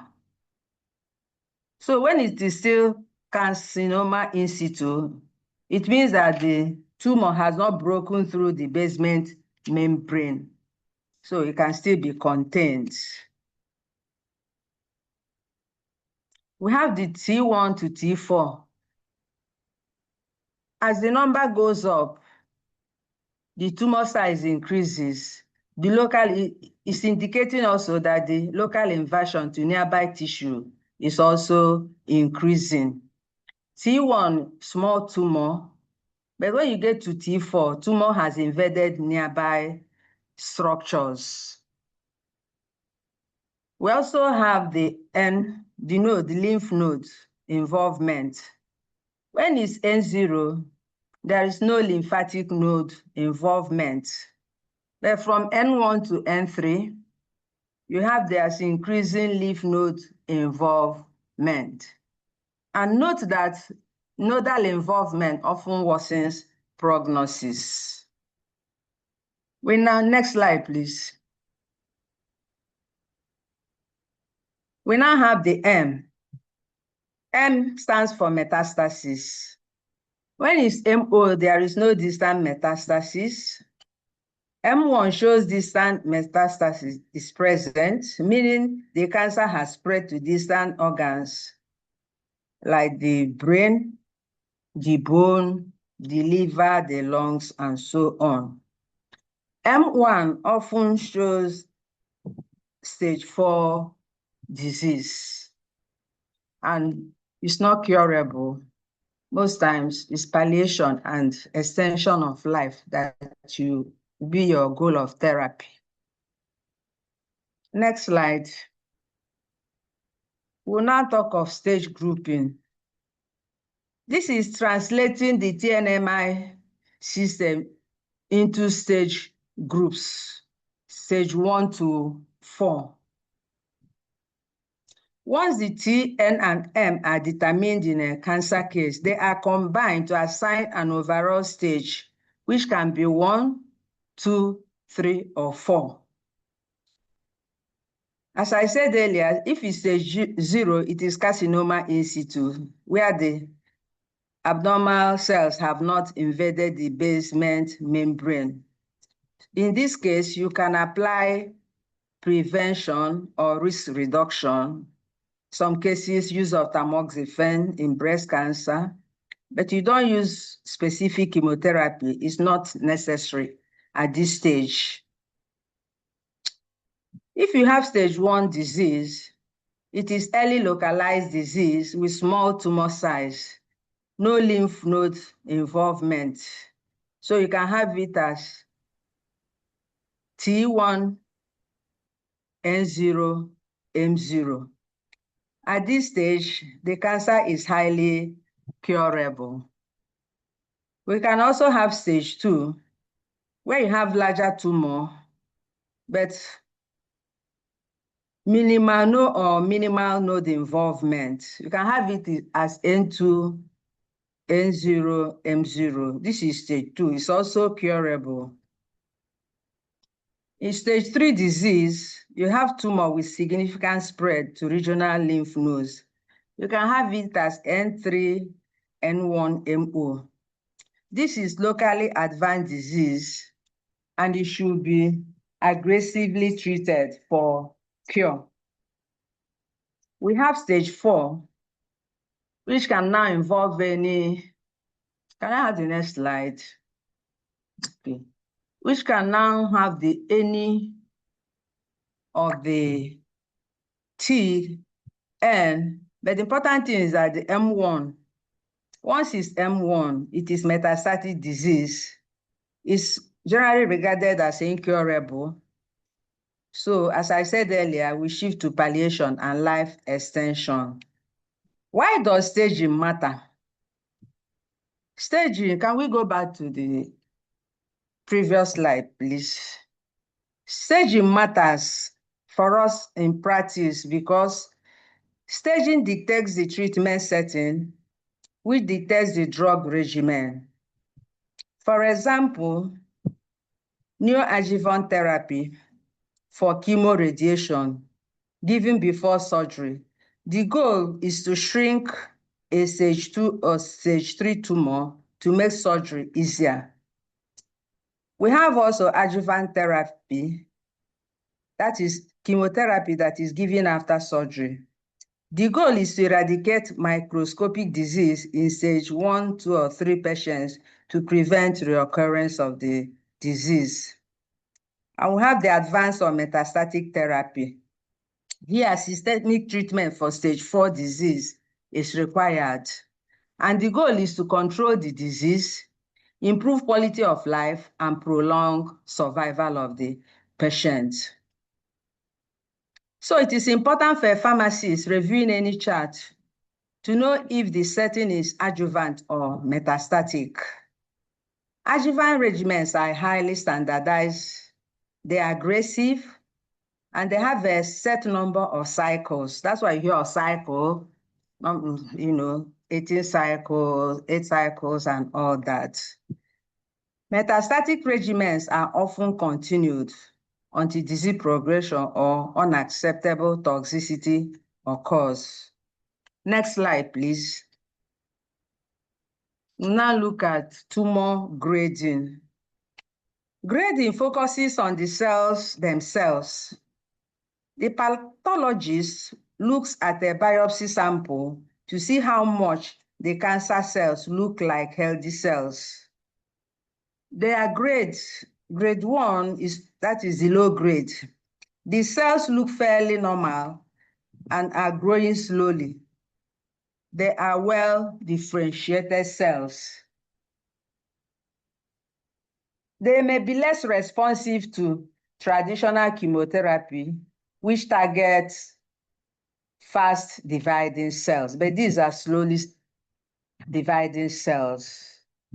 So you find out that the traditional chemotherapy may not work here. We also have the grade 2, which is intermediate grade. The cells are moderately differentiated. There is increased mitotic activity, which often indicates adding adjuvant chemotherapy. We have the grade 3, which is a high grade. The cells are poorly differentiated. The cells look abnormal under the microscope. They are rapidly dividing, and there is a high risk of recurrence at this stage. So if this grade needs aggressive systemic therapy. We now have the grade 4, which is undifferentiated anaplastic. The cells look wild and they are aggressive. They are fast growing and they bear little or no resemblance to the healthy tissue from which they originated. This requires high dose radiation or systemic chemotherapy. We must take note that the higher the grade, the more aggressive the tumor and the more aggressive the treatment is. Next slide, please. As pharmacists, what are our responsibilities concerning all these diagnostics? We are not out to diagnose the patient. But as pharmacists, we have an important role to play, as my colleagues have mentioned.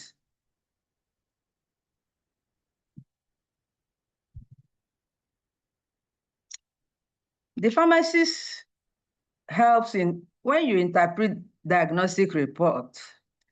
It is important for us because treatment decisions are directly linked to diagnostic findings. And we know as pharmacists that we understand drug mechanisms and we can match them with biomarker profile of the patient. A HER2 positive patient that is denied trastuzumab loses a life-saving opportunity. And as pharmacists, we cannot allow this to happen. We also know that a KRAS mutant patient given cetuximab receives high cost without benefit.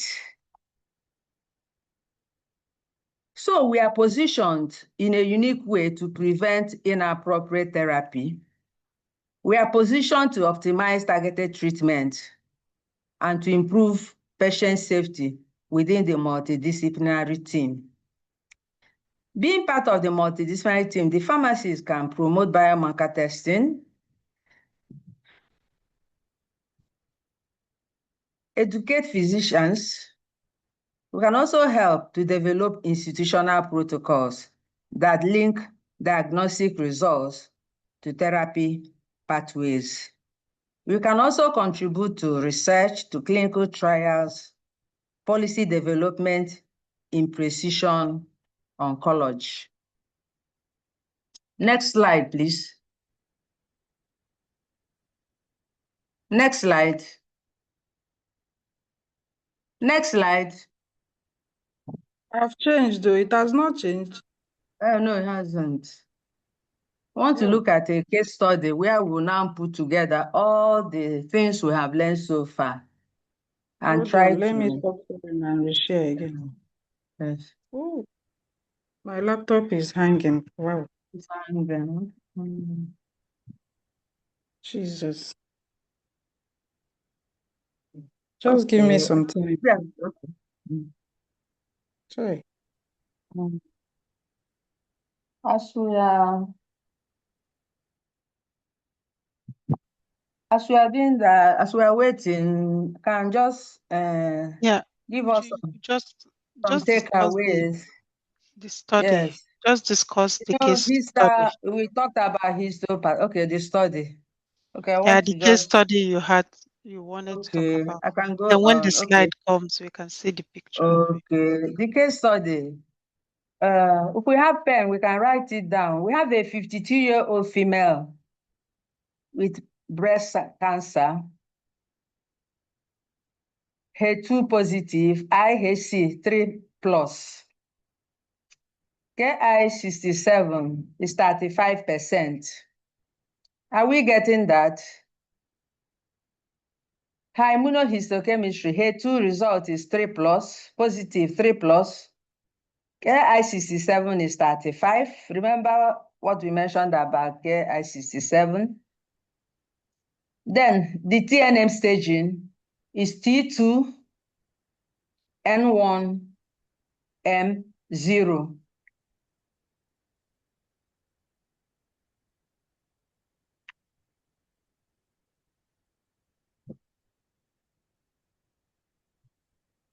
Can somebody in the audience tell us something about this case before I come in? From what we've learned so far, can somebody unmute and tell us something about this case? What you picked out, the key points that we can work on as pharmacists. Any volunteer? Yeah, I volunteer. Okay, yes. So you said the KI67 is 35%. Yes, The yes. 2 is 3 3 positive. plus. Yeah, 3 Okay. positive, 3, yeah. And so the KI67 is above 30%. And Yes, that means it is aggressive. yeah, correct. Yeah, correct. Yeah. Then for the Air2 positive result, she has 3 plus, has triple positive. So it means she can use the therapy trastuzumab. Trastuzumab. Yes. Can use And then for trastuzumab. the TNM staging, it shows that the tumor, because that shows the size of the tumor and how well it has invaded, how much invasion it has done to the local cells. So it's Yes. 2, which is present and has at least invaded some local cells. Then for the N1, it shows that there is There's no M. MO is MO. okay, no, N for Okay, the N, okay. Yeah. for the Okay, option. N. Yeah, so there is lymph node involvement at stage 1, and then MO, there's no metastasis. Okay. So what's your conclusion? My conclusion is that it is not, she's in stage Curable or palliation? What's the curable, it's curable? because Okay. it has not metastasized. Okay. Great. Can somebody else come in? Another volunteer?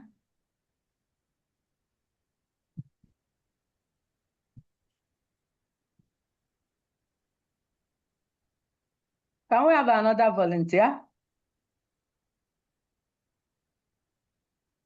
Okay, I think we can Okay, so this patient is, as our volunteer correctly said, yes, yes. I think my name is Pharmacist Shefula. My addition to what she have said is that this needs we can cure the cancer. It needs aggressive cure. We can Correct. the goal of therapy should be for curative. Mm-hmm. Okay, yes, you are correct. Any other contribution?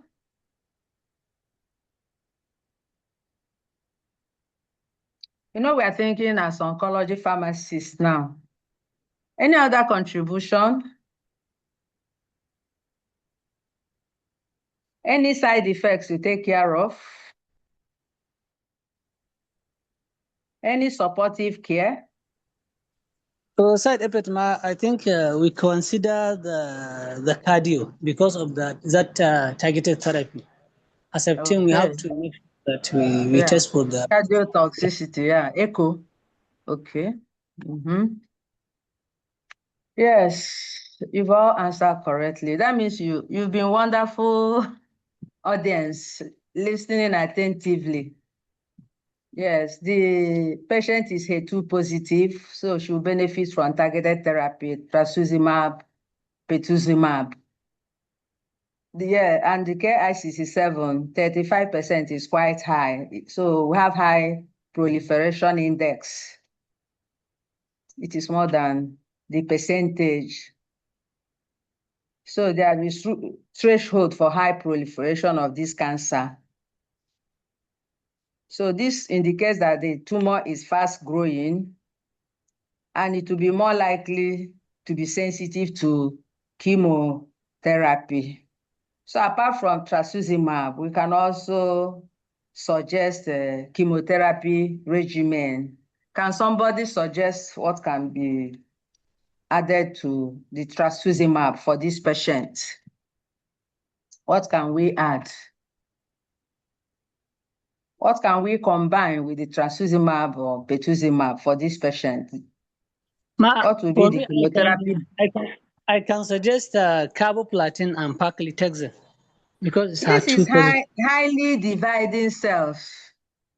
You have to think, is carboplatin very effective in highly dividing cells?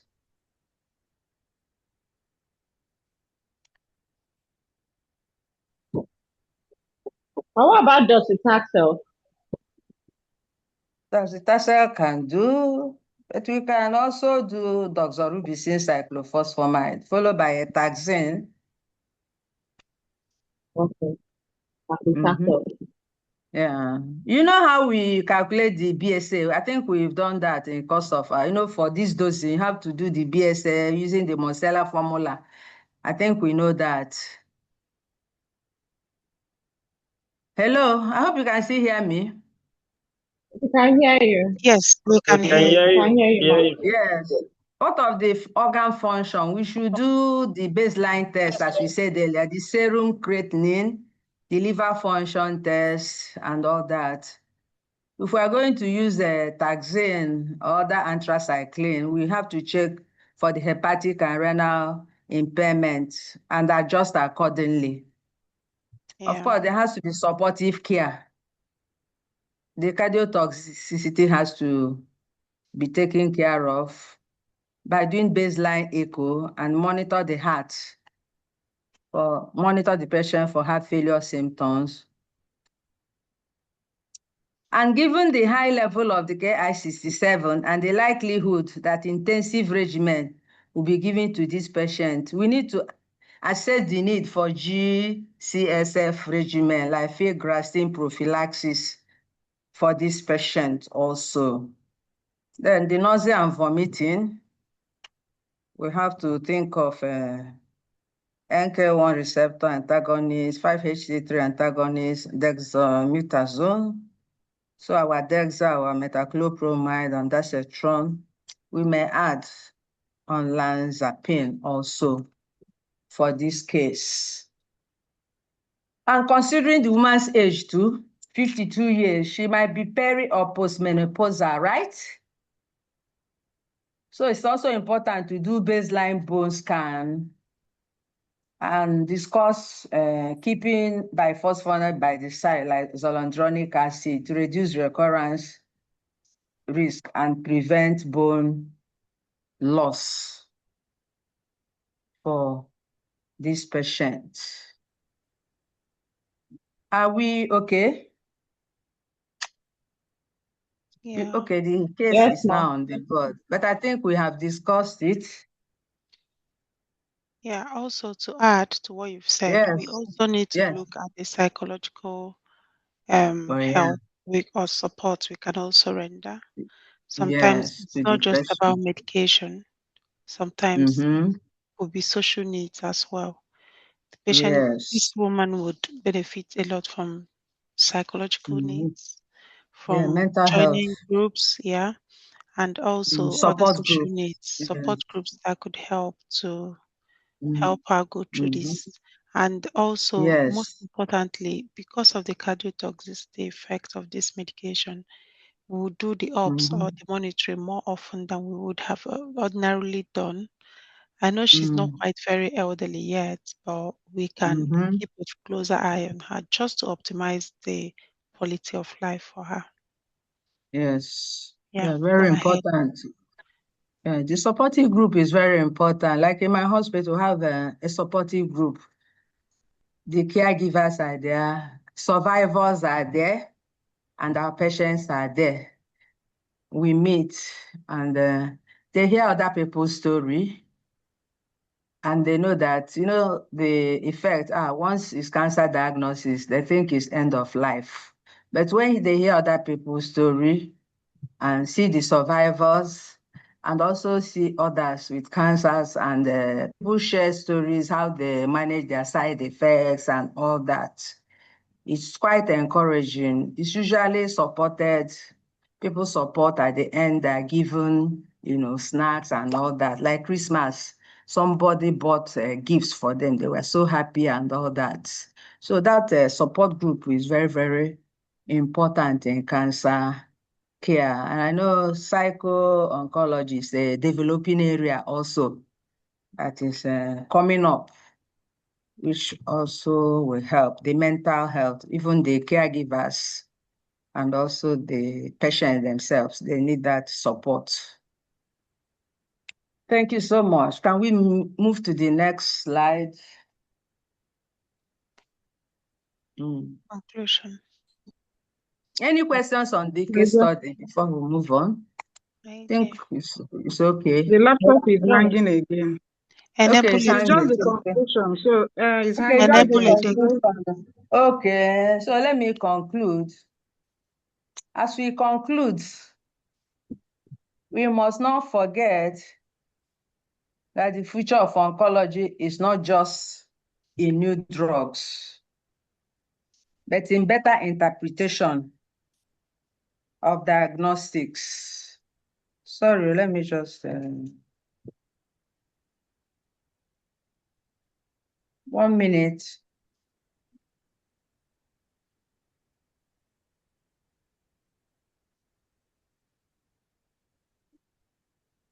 Okay. Okay, as we conclude, dear colleagues, we must not forget that the future of oncology is not just in new drugs, but in better interpretation of the diagnostics. As we've learned today, pharmacists, we have an important role to play. And when we understand the diagnostics, we can now understand how those prescriptions come about. And we can also be effective members of the multidisciplinary team. Because at times when they're talking about some of these things, it's like we are lost. But today, it has been demystified, and we can now boldly discuss at the MDT meetings and make our input based from the pharmacotherapy angle. So as we join to interpret diagnostics correctly, we not only optimize therapy, but we also change outcomes for the patient. We reduce harm, and we ultimately save lives. So let us not forget that histopathology provides structural diagnosis. Immunohistochemistry identifies therapeutic targets. Molecular biomarkers guide precision therapy. The TNM, that is the tumor node metastasis staging, determines disease extent. Grading reflects tumor aggressiveness. And as pharmacists, we play a critical role in translating diagnostics into optimized pharmacotherapy. We have a list of abbreviations, like some of these terms we've mentioned. We've written out their full terms. And of course, we have our references, quite a lot of them, which you can go through, go back to them. You can learn more It from is the not changing. references. It didn't change. The laptop is IJ, hanging. you say It's hanging. yeah. I will post She will post I will it. share the slides on the forum for Yeah. everybody. Yeah, so that they Sorry will get about it. that. Yes, because we have a lot of references which they can look up and learn more. I know it's an emerging area for us, but we are very smart people, and we've conquered so much, and we'll also conquer this and be experts in this and drive pharmacotherapy better for our patients. To also put us in a position to counsel our patients properly. And when you see two patients, the same cancer, but different prognosis, you now know why.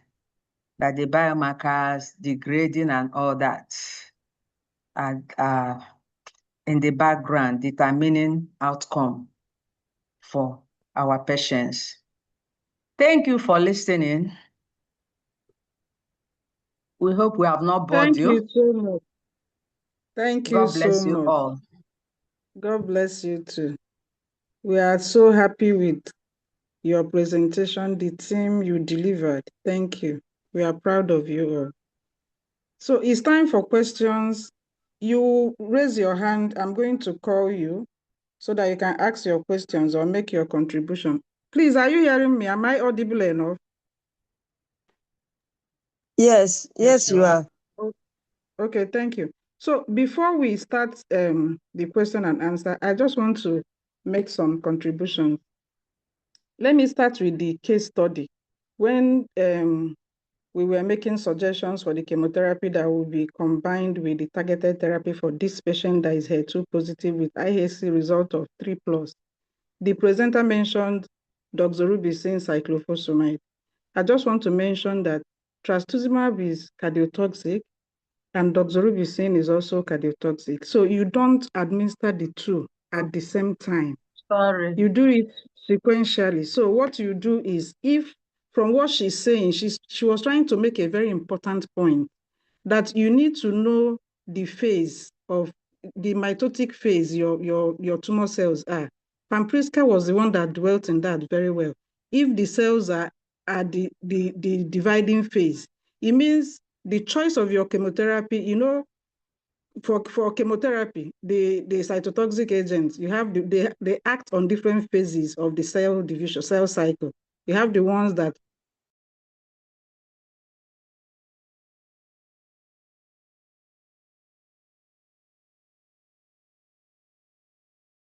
We're not hearing you again. act on the synthetic phase, S phase, or the after analyzing all the parameters, all the results for this patient, and you decide that choosing doxorubicin cyclophosphamide is the best chemo for this patient, and this patient is equally HER2 positive.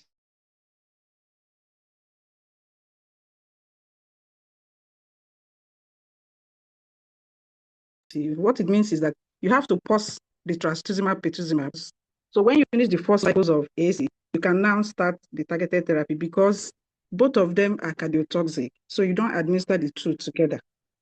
Then another point I want to make is when Jacinta was presenting, she spoke about HER2-low tumors. It's a very important point for those of us that are in practice. Now, for HER2-low tumors, there's a new drug that she even she cited the trial, the study there about trastuzumab deruxtecan. When she was speaking, she said she didn't call the drug complete. So you might think she's still talking about the Herceptin you know. No, that's not the Herceptin you know. She's talking about ADC, what we call ADC, antibody drug conjugate, where trastuzumab is now conjugated with a chemotherapy.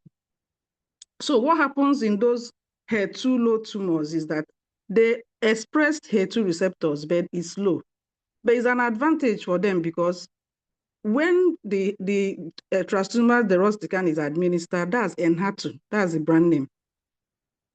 The drug will be attached to the HER2 receptors, where they will now release the chemotherapy in the tumors. That's why the study shows that they have a great outcome for the trials, the stage 3 clinical trials they did. The phase 3 clinical trials that was done with that trastuzumab deruxtecan for HER2-low tumors. And fortunately for us, the company that has that drug, that's AstraZeneca, they are bringing in the drug into the country because a few weeks ago, we had a patient that needed that drug and they contacted me to see how they can get the drug. And unfortunately, I couldn't source the drug for them. But I was happy to be reached out by the company yesterday that they want to see how they will make a presentation during our conference for that drug because they are coming into the country with the drug. So we are really making progress in terms of cancer care for our patients. Another contribution I want to make is when Priska was talking about KRAS mutation, that if the KRAS test comes back to be KRAS mutant, that it shows that the tumor will be resistant. I want you to understand that what they are talking about is that it will be resistant to EGFR inhibitors, that's cetuximab and panitumumab. Now, there is a groundbreaking trial that they did with a new drug called sotorasib. Sotorasib is actually KRAS G12C inhibitor in non-small cell lung cancer and colorectal cancer. So if the KRAS mutation is that of that particular protein, the KRAS protein, that's KRAS G12C protein, there is a drug that can inhibit it. And they got progressive free survival rate that was so high for that trial. Is also cited in these slides. When you get the slides, you see the study is there on the slide. You can click on it and read more about this slide. So I just want us to know that oncology is an evolving field. So new drugs are coming out. That's why we keep all these trainings and retrainings we are doing. Most of us that have been in this field for years are still doing training because new things are coming out. What you know today is not going to be the same next year. So you need to keep training yourself, keep updating yourself. So if you have it in mind that, oh, KRAS mutant shows that drug is resistant, that the tumor is resistant, you just know it like that, without knowing that there's a new drug that if the KRAS mutation is that of that KRAS G12C, that there is a drug that can treat it, that can comfortably treat that tumor, and the outcome is very good. So thank you so much for joining us today for today's presentation. I hope you enjoyed this presentation like I did. So let's start the questions and answers. Participant 110, please can you unmute and ask your question? Good morning once again, Ma. Thank you for the wonderful presentation. We really appreciate and we get a lot. My name is Pharmacist Saifullah. My question gets straight to the third presenter. She said one thing, I don't know if I'm not the one understanding it, that when the score is 2+, then you have to look for fish. So my question is that if the fish, in case the first question is why, and the second is if the fish this thing is not available, so what can we do? That is my question. And also the third question is that IHC, that is immunohistochemistry scoring, how is this really done, especially in ER and FR? And I'm not highly clear on that scoring. Thank you very much.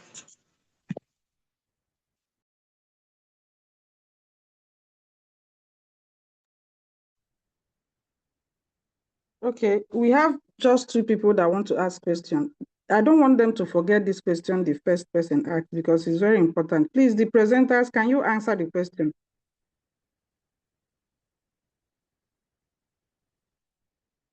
Hello? Or should I answer the question for you people? Are you here? Hello? I think he asked about if H2 is 2 plus. Yes. Yes. Yeah, when in your immunohistochemistry test and the H2 is 2 plus, if it's 1, it's negative or 0, but if it's 3, it's positive. But if it's 2 plus, you must send for a further testing.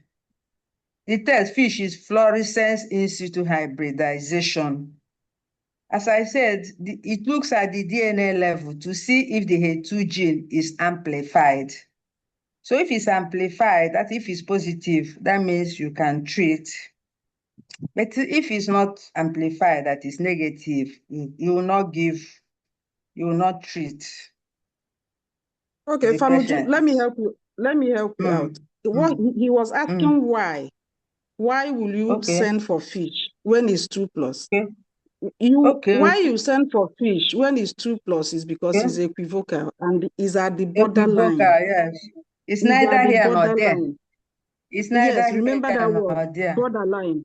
So you need further tests to be able to, classify that patient. So you need to look at the gene.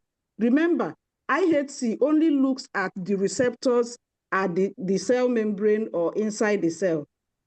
Is looking at the protein that the gene is encoded. That's the proteins, the HER2 receptors on the cell membrane of the tumor cells or inside the cell. That's what IHC looked at.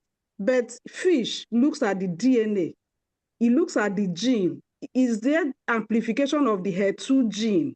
So if the tumor cells have so many HER2 gene in the tumor, it means that that tumor is HER2 positive. So you can now go ahead and treat with trastuzumab. But if the gene amplification is low, the gene is not amplified, you have just very few HER2 gene there. So it means that the patient is negative. So you will not treat with trastuzumab. This patient can also be classified as HER2 low patient. So if the patient can afford it, you can actually go ahead and treat with drugs like Enhertu that I spoke about earlier. That's the antibody drug conjugate. That's trastuzumab and deruxtecan. This time, what the trastuzumab is doing, the trastuzumab is simply improving selectivity, directing the drug to the tumor cells, because it's the tumor cells that now have those few HER2 protein that it will now attach to and now release the chemotherapy that is attached to it there to destroy the tumors. I don't know whether we answer. That's why I said let's answer this question so that we'll not forget what he was talking about. Then the second part of the question, Famuju, go ahead. I didn't get it exactly. He said when the fish is not available, what do you do? Now, Okay. I've come across patients with equivocal HER2 results that needed fish. The challenge is always where to do the fish in Nigeria. We have centers where you do immunohistochemistry for breast cancers in Nigeria. In my center, we do immunohistochemistry. In UNTH Enugu, they do. In UPTH Port Harcourt, they do. In National Hospital and other hospitals in Lagos, they do. There are so many centers where you can do IHC, but we don't have centers where you do fish. So most times they send the results outside the country, especially if the patient can afford it. And to be honest with you, with all the That's discussions expensive. we have this morning, it's obvious that you really need to be sure of your diagnosis so that you can get the best treatment. So we normally encourage the patients to look for money and pay for this test so that we can be sure whether they needed the targeted therapy or not. Because trastuzumab is very expensive. Mm-hmm. I don't know if Okay, you've for my answered. can I You say can also something? do Can I? polymerase chain reaction, real time. It's also highly effective. PCR can also be used. Yeah. But it's not in Okay, Nigeria. so We're not doing it currently. PCR No, we for are not. We are not. Even the latest technology, the the next sequencing, generation. Mm. we are not. We are not there yet. Next generation sequencing, we Fan are not Priska, yet go there. ahead, please. okay, yes, there's something I read that for ER, it's for her two. That once is 2+, is borderline. You must go ahead. You must ask for a fish. But for Yes. ER and PR, it was stated somewhere that if the result was also expressed in percentage, that you Mm-hmm. look at that percentage. When the percentage is greater than or equal to 1%, it means a positive result. But once it's less than 1%, it confirms a negative result. So and the percentage means percentage of tumor cells that were stained. That's where they get this percentage result from.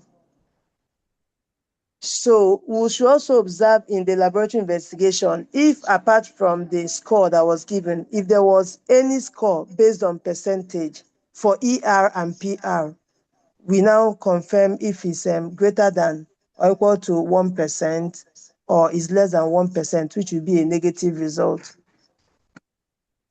Okay, let me come in and say something about that. I don't know why my laptop just decided to be hanging at this moment. But if you see immunohistochemistry results, the ER and PR is usually classified according to the intensity. So you will see scores, the quick score is usually from 1 to 8. From 1 to 3 is classified as weak. 4, 5 is classified as intermediate. Then 6, 7, 8 is classified as strong. For patients with strong intensity, they do very well on endocrine therapy. Such patients can actually be placed, especially when the quick score is 8, they can actually be placed on only endocrine therapy without chemotherapy, and they do very well, even at stage 4. Stage 4 patients with quick score of 8, they just place them on endocrine. If it's premenopausal, they place them on letrozole, Zoladex injection, and stage 4, and palbociclib. If it's not less than if it's less than stage 4, because you can only use palbociclib for stage 4 patients. Palbociclib is CKD4/6 inhibitor.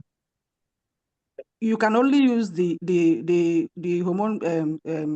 hormonal drugs for them if they are not up to stage 4. So they just go on letrozole and Zoladex. You know why they are using Zoladex injection? They use Zoladex injection to suppress the ovarian function because the cancer is highly dependent on the estrogen, and because they are premenopausal, their ovaries are still producing enough estrogen, so they need to suppress the ovaries. So they place them on Zoladex injection and now place them on aromatase inhibitor. Because if the ovaries are suppressed, it means the estrogen is now coming from the adrenal gland. So there is no need of giving them tamoxifen. So they now place them on letrozole or anastrozole. Now for postmenopausal, they place them on, of course, if it's stage 4, anastrozole or letrozole and palbociclib. If it's not up to stage 4, they place them on only anastrozole or letrozole for postmenopausal. So what I'm trying to say is that the immunohistochemistry result will actually help you to know which particular treatment is suitable for which patient. So you need to pay attention to the scores, the quick scores for both the estrogen receptors, progesterone receptors, and HER2 receptor. Thank you. I don't know if we've answered all the questions for this patient. 110, please, have we answered all your questions?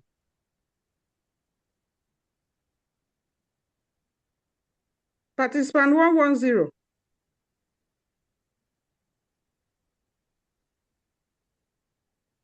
Hello, can anybody hear me? Or am I talking to myself? No, we are hearing you. Can hear you. Okay, We can hear you. 029, please, you ask your question. It's like 110 is okay. Okay, thank you very much. My question was actually related to the question that the previous participants asked, because currently I have a relative that was diagnosed with breast cancer and stage 2. So when they did this tests, they saw that it was the HER2 test was too positive, and so they said they needed to do a fish test. Now, when we referred back to the lab to tell them about it, they now said the sample had finished. So I don't know, like, exactly, like, is there another thing they could do? But from the questions, the answers to the questions, it seems that the fish test is very important. So Yes, that was yes. what I wanted to ask. So It in is. this case, they have to do another biopsy. Yeah, they have to do another biopsy for the patient, collect another tissue sample. Yes. Okay, okay. Thank you very much. Okay, please, I want to add, there are no more hands up. It's as if the presenter did so well that we all understood this topic. I want to add that it's as if we are talking about colorectal cancer, breast cancer, and all that. You know, they are the most common cancers. Immunohistochemistry is also used for blood cancer, lymphoma, where they check if the tumor expressed CD20 receptors. That's when rituximab is used. Yesterday is usually our most busy day in my clinic where we review patients for chemo. Today is our chemo day. So yesterday I was invited for an MDT for a patient that has neuroendocrine tumor, specifically carcinoid tumor. And I was asked to recommend the appropriate regimen. So I told the lead physician that we need to, first of all, establish if this patient has, if the tumor is somatostatin receptor positive, because the preferred regimen for carcinoid tumors are somatostatin analog. And you cannot just go and give it to the patient if you are not sure the tumor is expressing that receptor. So immediately I said it, he said, okay. He told the pathologist that they should send the tissue sample for the IHC to be done so that we can be able to administer the drug.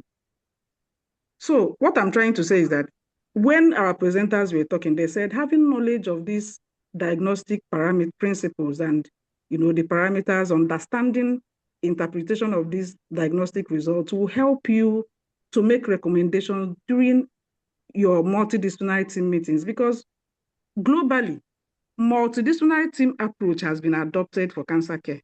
Cancer is one disease where one doctor cannot diagnose, treat, monitor, do everything. No. Once it's cancer, even in Nigeria, federal government has made it mandatory that you must do an MDT for your patient. If you're not ready to do an MDT, then you don't have any business managing cancer. And your MDT, you must involve the key people, that should make up that team. The pathologist, the oncology pharmacist, the radiologist, the surgeon, the oncologist, everybody. And I must tell you that it's actually very interesting if you get to attend MDTs in your center. You begin to appreciate clinical pharmacy. Thank you so much. I think there is another hand that was up. We still have time. Ask your questions. Yes, good morning, my chairman and the Yeah, go presenters. ahead. Yeah, we truly appreciate this presentation. It's timely, actually. So you're talking about all these ISS and fish, which I can now comfortably tell you that we are running ISS in our, or we call it fish in our center. If you have any need to You are doing do it fish in with your center. injection. Please, which center Yes, is that, please? yeah, we are doing fish in our center. AMC, African Medical Center of Excellence. So we are doing fish. Oh, So oh, I can that's tell you, great. we can be able to, Oh, thank you if you for have that. any patients that need that, we can come across. So the center In is central. Abuja, tell us where Yes, you are Abuja. located, please. In In Abuja, Abuja, Abi? Abuja, African Mm. Medical African Center of Medical Excellence, Center. Abuja. Yes, Yes. we are doing IFS. Yes, Thank you. you're welcome. And have you started your PET scan? Is your PET scan running now too? Yeah, we're just waiting We're for. about to start. Yeah, we are about to start because we are waiting for what do you call it, cyclotron to be activated. So they are now running all Okay. the all the what do you call it, all the license they are waiting for. Please, how much is the fish test in your center? We need to know. Actually, I need to find out, but that will not be a problem. Yes. Okay. But at least it's a very important information that there is a center for fish now in Nigeria. Thank you so much. Please, Yes. any other Thank you. contribution and questions? You can share your experiences in your center. Yeah, a lot to be coming up because tomorrow is our lecture day. So we share the real practice that you want to see. So we are doing it here. So tomorrow is a day. Don't miss out.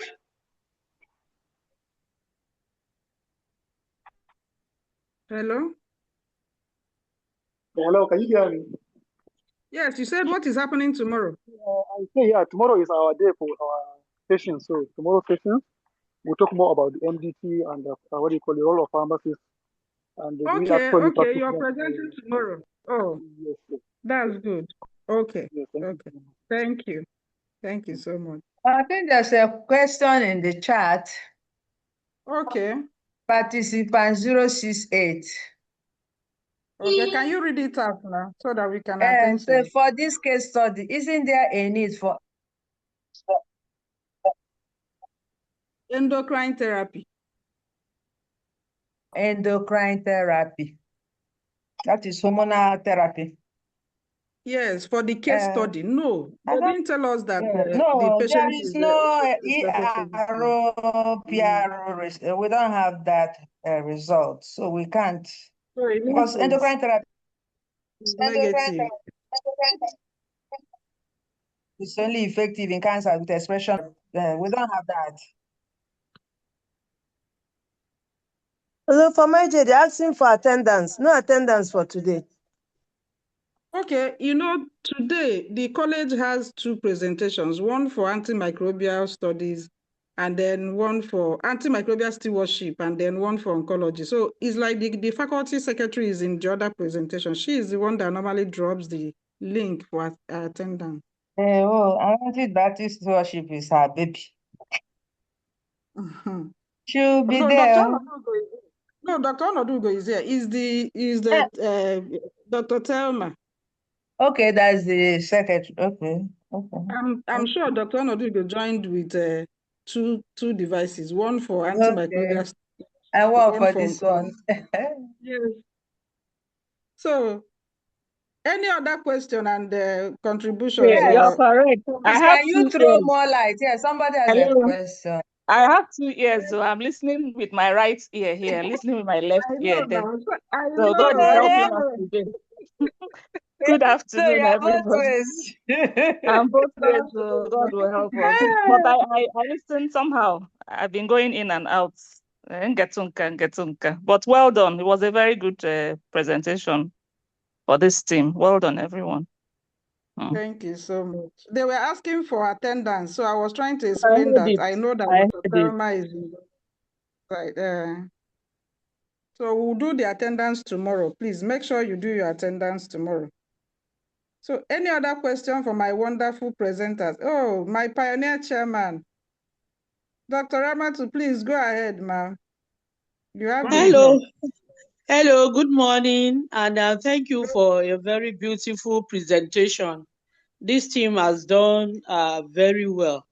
My own is just a little contribution that instead of that person asking us, is there no need of endocrine therapy, that sometimes in our case studies that you said 2 positive IHC3 plus.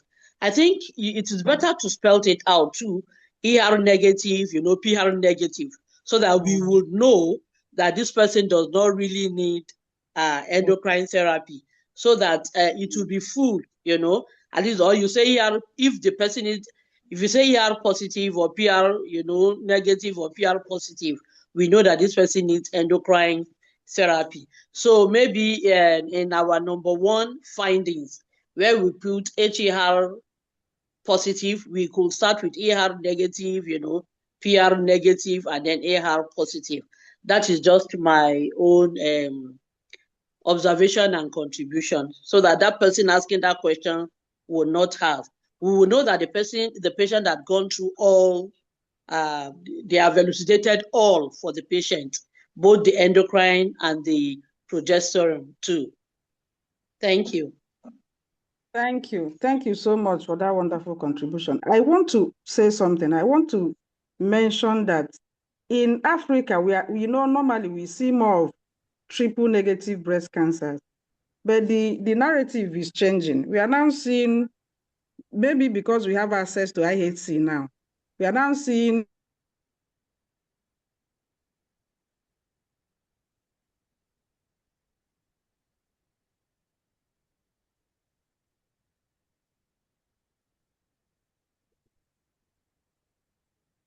more HER2 positive breast cancers. We are even seeing triple negative.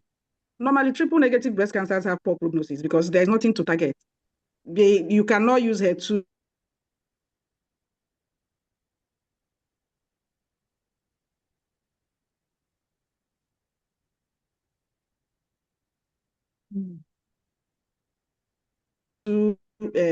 Targeted therapies, there are not elite cancers, that's the immunotherapies. But you need to do the PD-L1 test. Jacinta talked about PD-L1 testing.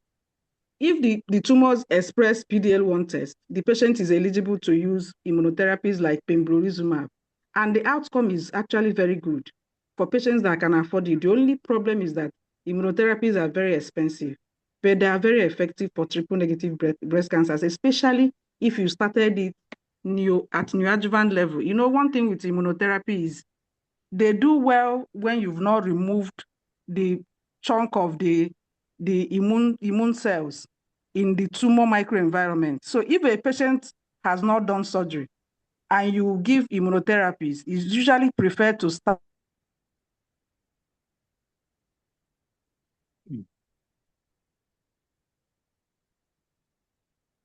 Hello. the administration of immunotherapies neoadjuvantly. So normally cycles. Can you hear me? Hello? Yeah, we're hearing you now. It breaks. Sorry. But, calls were coming into my call. I've been stopping the calls.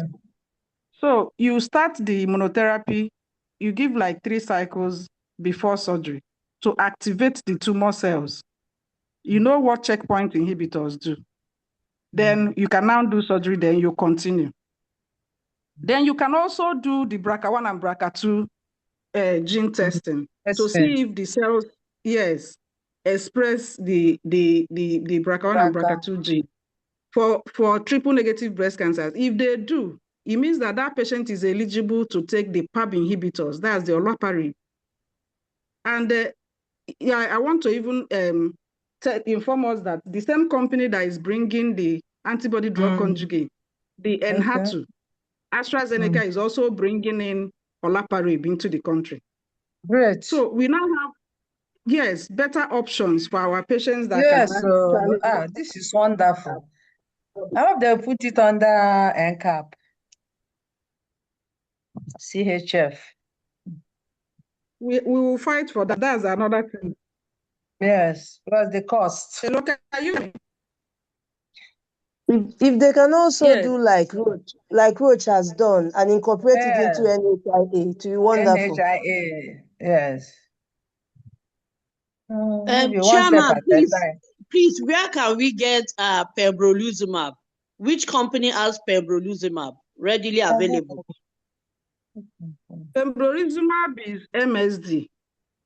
I've been in talks with them. They are coming into the country. I've been in talks with them to see how they can partner with us for this conference and do presentation. They are in talks with some major distributors to start distributing it in the country. But right now, you can actually get it from some other distributors. I know Dozier and Dozier has.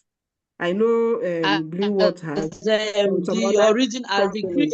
Keytruda, the original Keytruda, yes, yes. They are just that it's expensive. It's 1.5 It's million. expensive. It's not cheap. It's 1.5 million for 100 milligram. And you know, a patient is supposed to take 200 milligram every 3 weeks. That's 3 million naira for a cycle. So for patients that can afford it, it's actually effective. So I was trying to talk about that it's not all the time you see the immunohistochemistry coming out with positivity in either HER2 or I know. also I know. you can always see Yes. triple negative. So when you see triple negative, you shouldn't be confused. You should know that there are other options for this patient, like the PDL1 inhibitors, the checkpoint inhibitors, and then the PAB inhibitors or olaparib.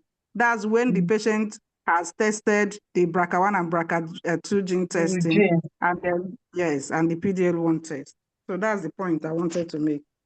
I think there are more So, questions on the chat. Hello, Chairman. Management of carcinoma in situ or something. I think, hello, Chairman. yes, Breast cancer too. Yes, ma, I think can there's hear something you. like My network carboplatin. is...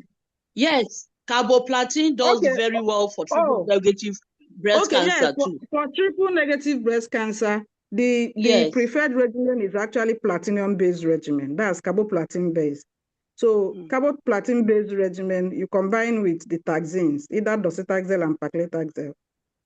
So depending on what is usually recommended is, now is 8 cycles. So what it means is that a patient does 4 cycles of anthracycline-based, either doxorubicin, cyclophosphamide, or epirubicin cyclophosphamide, then 4 cycles of carboplatin and taxane. Then they will now do surgery as neoadjuvant. They will now do surgery. After surgery, if there is residual disease from the pathology report, and there is still residual disease, the patient will now go ahead with capecitabine 6 to 8 cycles, while also doing radiotherapy. So this is the standard of care for triple negative breast cancer. But for patients that can afford immunotherapy, that can afford to do the PDL1 test, pembrolizumab is usually also included in their regimen. Then the PAB inhibitors are usually second line if they fail on first line, especially if they've done the BRCA1 and BRCA2 gene testing. And the AstraZeneca, they told me yesterday that when they launched the olaparib in the country, that BRCA1 and BRCA2 gene testing is going to be free, just like they are doing now for KRAS testing. You know, KRAS testing is free. For Merck is sponsoring KRAS testing. And then EGFR testing, AstraZeneca is also sponsoring it free for lung cancer. Wow. For patients that will be eligible to take osimertinib, they sponsored it for the test free for lung cancers. So these are information that pharmacists are supposed to have. You're supposed to know, so you can be able to help your patients, give useful advice. Oh, why not do this? Because even the clinicians might not know. In my facility, the day I was telling them that you can actually do KRAS tests free for colorectal cancer patients, they were surprised. They said they did not know. You know, and for those patients, I insisted, and the test was done, and one of them came back Y type, and she benefited from cetuximab and did so well. So for us, we need to know what is obtainable for our patients so that we can give the right advice at the right time. So are there more questions on the chat box, please? I noticed too. Can you please share information about carcinoma in situ? About the conference? Oh, she's talking about the conference. Yes, beautiful. Thank you for that question. This training workshop is a pre-conference workshop. What it means is that it's just the first phase of the conference. Our conference is coming up on 11th to 13th May in Abuja, Newton Park Hotel 11th to 13th May 2026. 11th is the arrival for the conference, and that 11th is also the hands-on training. So it means that all the participants in this training workshop should make sure that they are in Abuja by 10th May, because 11th May is your hands-on training. And I have good news for us. You know that when we were starting this training, I said that there is how do I put it? There is a free package, training package for all the participants. At the end of the training, we collaborated with BVGH to develop an online course. This one is free, and you can do it at your own convenience. You go in, do your pre-test, do the training at your own. You can stop when you have time. You go back again and continue. When you finish, you do the post-test, and there is certificate. That one is free to help you understand more about what oncology pharmacy is all about. We are going to give you the link for that free online course at the end of this training. Now, we also partnered with another company that is bringing in experts from Germany and South Africa for the hands-on training. In fact, I was so happy when we entered into this partnership. So what it means is that please do everything possible not to miss that hands-on training, because this opportunity, I don't think we will be able to get it a second time. The hands-on training is on 11th May in Abuja, in National Hospital. But we are trying to see at the end of the day if we can do the hands-on training in AMCE, the African Medical Center of Excellence, because I heard they have a better world-class facility for oncology pharmacy. So we are yet to conclude with the management of AMCE, but I heard that AMCE, wants the center to be a training center too, so that they are open for this type of discussion. So we are yet to conclude that. So but we hope that they will be able to allow us to also do the training in AMCE. We are looking forward to that. So what it means is that, please, if you have the passion and the interest for oncology pharmacy, don't miss this opportunity. I don't know if I've answered the question for the person. For the conference, the registration for the conference is 30,000. I'm going to post on the training group. It's 30,000 to register for. Please, can you mute yourself if you're not?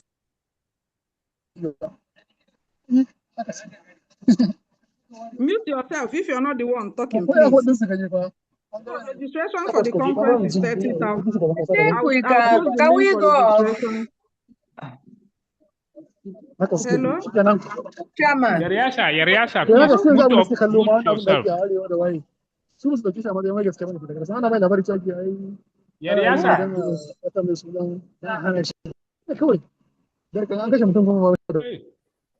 Admin, can you mute everyone? You mute them. I don't understand. Admin, can you mute everyone? Yes, I've done that. Thank you. Thank you. So I was saying that the conference is 30,000 naira for registration. I'll post the link on the training forum so that you can click and register. Please register now so that we can make adequate plans for you during the conference, please. Thank you. If you have more questions for the conference, just reach out to me. Any other question? Thank you for the presentation. It is very important to also... Somebody asked about using Herceptin and Perjeta. Saw it in the chat. Yeah, the person is asking that. Yes. Please, I want to know when is Perjeta more preferable than Herceptin? Or is there any scenario when the two can be taken together? They are taken together as Phesgo. Have you heard of Phesgo? Yes, you cannot use Perjeta alone. You don't use it alone. You must use it with Herceptin because of the mechanism of action of Perjeta. Synergism. Yes. You can use Herceptin alone. But you cannot use Perjeta alone.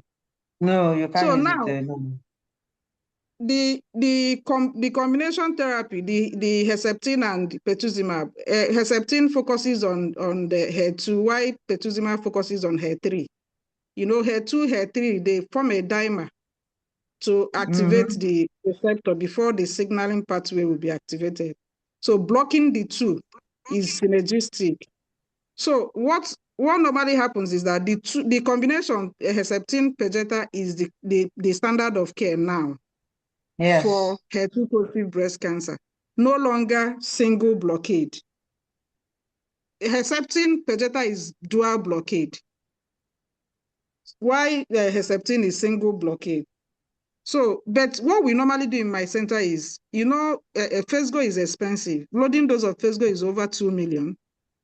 That's the 600 milligram, 1,200 milligram. Then the maintenance dose is 1.1 million, 500 and something thousand. That's for maintenance dose, and the patient will be on it for 18 cycles if you are still below stage 4. But if you're already stage 4, it means it's lifelong. You have to be on it till disease progression. Now, for patients that cannot afford Phesgo and they are HER2 positive, we usually encourage them to go on Herceptin alone. Because it's better that you do single blockade than not doing at all. But what we normally do is these targeted therapies, thankfully, you know, they are available under NHIS. So what we do in my center is to encourage our patients to enroll in NHIS. The federal government has made NHIS enrollment mandatory for all Nigerians, whether you are a civil servant or not. You are eligible to enroll. So we encourage them to enroll in NHIS so that they can get these drugs at 20% cost. Under NHIS, the loading dose of is around 800,000. And the maintenance dose, that's the loading dose that was over 2 million. And the loading dose that was over 1.5 million is 584,000 under NHIS. Then the single blockade Herceptin is 555,000. Under NHIS, you get it at 228,000.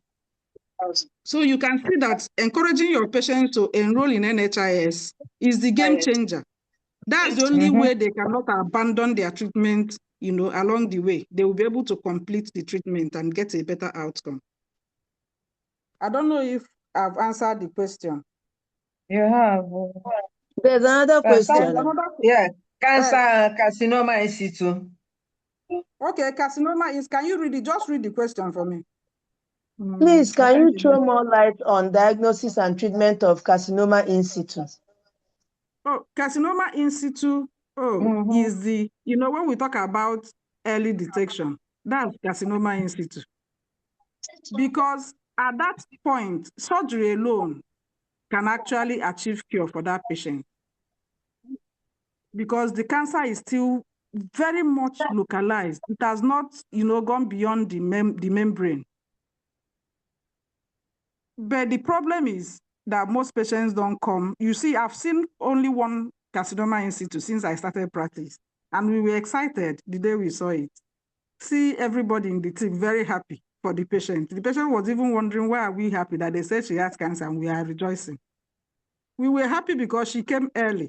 And this is carcinoma in situ, which means is that there is high, you know, the probability of her achieving cure. So for carcinoma in situ, the preferred treatment plan is surgery first. Then you can decide to do localized treatment. So you can decide to do radiotherapy too for the patient. It depends. Especially if they do the characterization like we talked about and see that maybe the grade is high and then is aggressive, you know, the nature of the tumor cell when they examine it from the report, they can now decide to add other things apart from the surgery. So, but the most important thing is that this patient has a high chance of achieving cure. So, which other question, please? Is conference fee different from this lecture fee? Yes, yes, the conference fee is different from this lecture fee. This lecture fee is also 30,000 and is just for the pre-conference workshop, and you are paying into the college account. All of you paid into the West African postgraduate College of Pharmacists account. For the conference, you're paying into open account. Is that they are totally different? It's not the same. So the conference fee is 30,000 paid into up. I'm going to post it on the training group so that you can see. And then there is also abstract submission. If you have abstract, there's opportunity for you to submit your abstract so that you can present your abstract during the conference. So I'm going to share all the information, the flyers on the forum, and the link for conference registration and the account number for payment, the open account. So please, what other questions? That's all. There's no more question. Yeah, no more questions. There's something. Thank you for the presentation. It is very important to also reiterate that the importance of following guidelines and protocols when initiating treatment and during.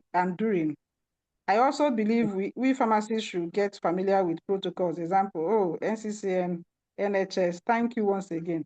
This is a beautiful contribution. In my center,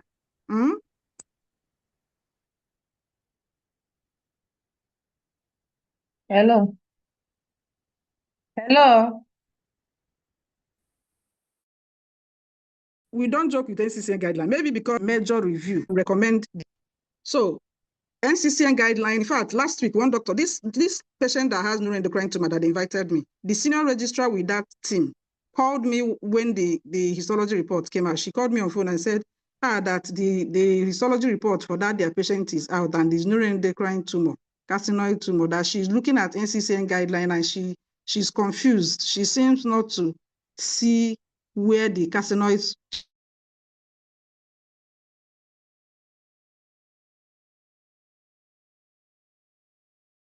tumors.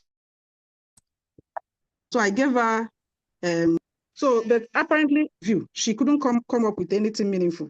So yesterday was the clinic day. So the senior consultant now came and said, what do they have for that patient? They said that they've not been able to come up with anything. He asked them whether they've sent the histology report to the oncology pharmacy team for their review. So that's when he called me and said, please, that we should come for the MDT so that they can hear what we have for that patient.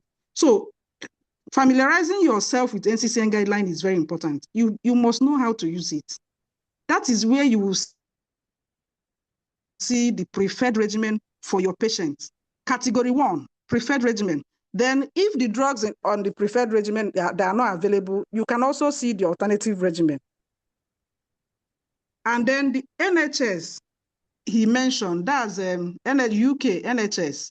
We use it to completely review our patients. NHS will give you the complete plan, the lab results. What do you do when there is derangement in the liver enzymes? How do you adjust the doses? This, the protocol on NHS will give you the details you need so that you can be able to review your patient. We are using it in my center. In fact, in my center, we've adopted it for each of the regimen. You will see the complete treatment plan. What are the required investigations you must do for this particular regimen?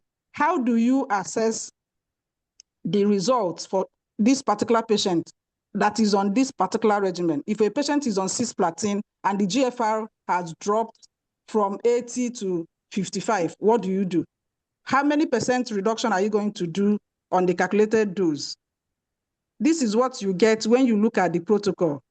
So I'm sure the person that dropped that comment is practicing oncology pharmacy already, because I can see that he's using those references and we are using it well in my center. So thank you so much. Please, how do you assess the NHIS? We don't have it. NHS, we use Clatter Bridge. It's online. You just type online. What do you type to get it? Just type Clatter Bridge.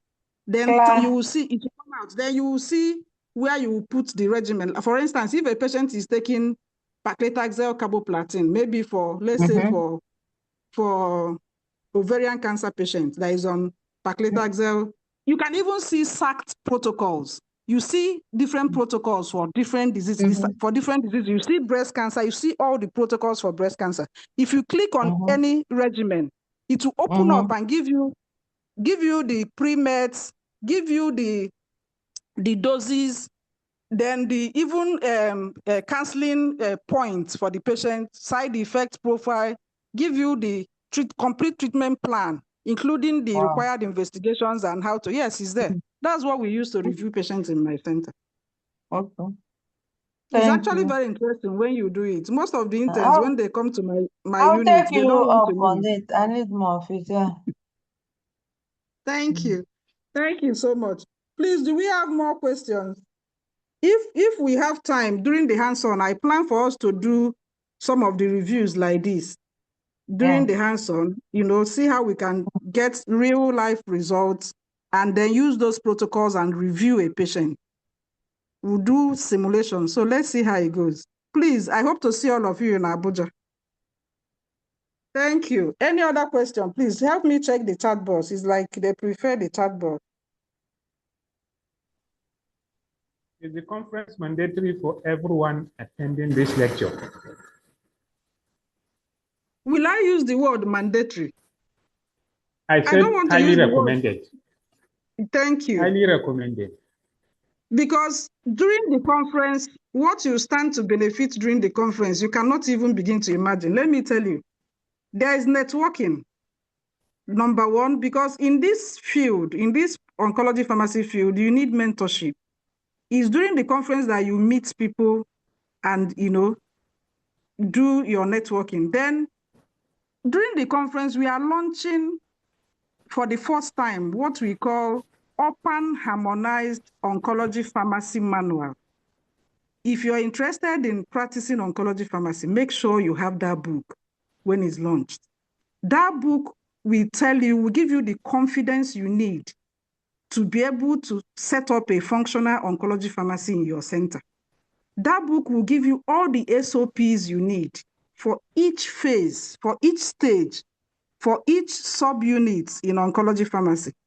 That book will give you the dilution table. When you are standing in your chemotherapy reconstruction room and you have drugs to reconstruct for patients, you'll be confused. You don't know whether you are using dextrose water for this drug or you're using normal saline. Or even if you're using normal saline, what volume of normal saline are you using? And then the stability. If the opened vials, what is the stability? If I open a vial of oxaliplatin, will it be stable after 24 hours? Can I reuse it for a patient if it's remaining for next cycle? How do I need to store it? If I store it in the fridge, how long, what is the beyond use date? You will see all these things in that manual. Then there is what we call competency assessment. Is in the manual. You will be able to assess yourself and even your team members on eligibility to practice oncology pharmacy. If they pass, you will see how to assess yourself in the manual. Are you eligible to reconstruct chemotherapy for a patient? Did you pass the competency assessment test? The test is there in the manual. So this is the median scientific conference of the Oncology Pharmacy Practitioners Association of Nigeria. And I promise you that if you attend this conference, it will be a turning point in your career as an oncology pharmacist. We have a range of abstracts that have been submitted already. Our abstract committee team are reviewing it. So you will see where pharmacists that have been involved in research are presenting their abstract, presenting their studies. Because in oncology is not like your other fields where hospital pharmacists just sit down and be dispensing drugs. In oncology, you must do research. You must show what you're doing. You must document. You must gather your data. And you must present it and publish. And let me tell you, clinical trials are coming to Africa. If you are involved in research, that is where that's the in thing now. That is where the money is. Make sure that you have the knowledge to be able to participate in what the government is doing now. You know, all the drugs we have, the trials were done outside Africa, and you know there is genetic diversity. I don't need to go into that. That is why they are now trying to come down to Africa and do this trial so that they will be sure that these drugs are suitable for our people here. pharmacists are at the center of clinical trials. If you don't position yourself, you will not be able to be part of the clinical trial team in your center.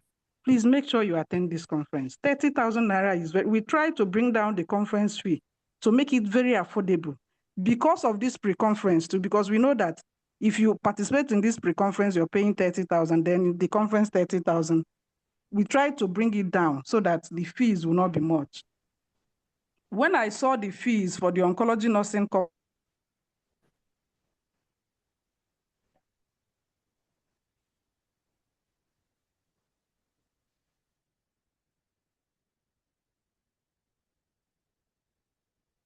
conference that is coming up sometime in October this season, fee. Okay. Hello? Am I talking to myself? Can you hear me, please? No, you're breaking. But we can hear you now. Yes, we Okay, can it's hear. calls Yes. keep coming into. So I was saying that even student nurses, their enrollment fee is 80,000. Meanwhile, we, for pharmacists, is just 30,000. And we all know that nurses don't earn more than pharmacists. So we shouldn't even complain about the conference fee because we made it very affordable. Please, I want to see all of us in Abuja so that we can see face to face and get acquainted with each other. Thank you so much. Any other question, please?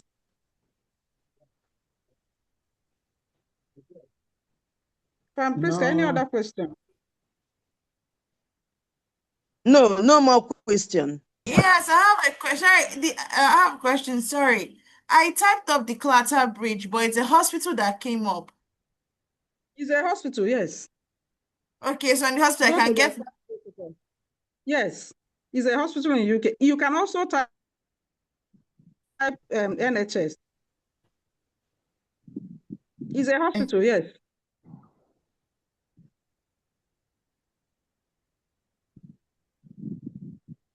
Any other question, please? What is this? No. Okay, so tomorrow, we have another exciting session tomorrow. You can agree with me that today was fulfilling, you know. I'm very happy with today's presentation because these are the things that you don't just come at. You can see that they even brought real life lab results, IHC results, MRI results, CT, you know, so that you see the report, see the way it is, and be able to understand well what is being taught. So I am really happy with today's presenters, from Jacinta, from Uju, and from Priska. Thank you so much. Your team did excellently well. We are proud of you. Thank you for making us proud. Tomorrow, we are going to have another exciting presentation, and we'll be having our own from Tikare, all the way from US, from University of Michigan, US. She will be leading the team tomorrow for the presentation. Make sure you join tomorrow. Tomorrow is good. It promises to be great again. So see you tomorrow, 9 a.m. I'm going to post the link for tomorrow, and I'm going to look at these challenges we had today about sharing slides so that it will not happen again tomorrow. I don't know why it happened. So thank you so much for joining us. See you tomorrow. Okay, I hope what we learned today will be posted on the platform. Yes, you will see the slides immediately. Yes, it will be shared. Yes.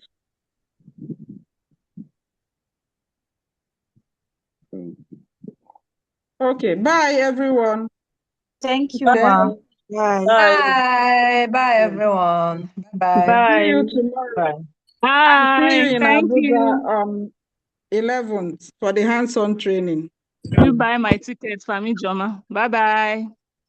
Thank you. Thank you Bye. so much. It was great seeing all of you. Bye, Dr. Onodugo. Bye, Dr. Ijoma. Bye, ma.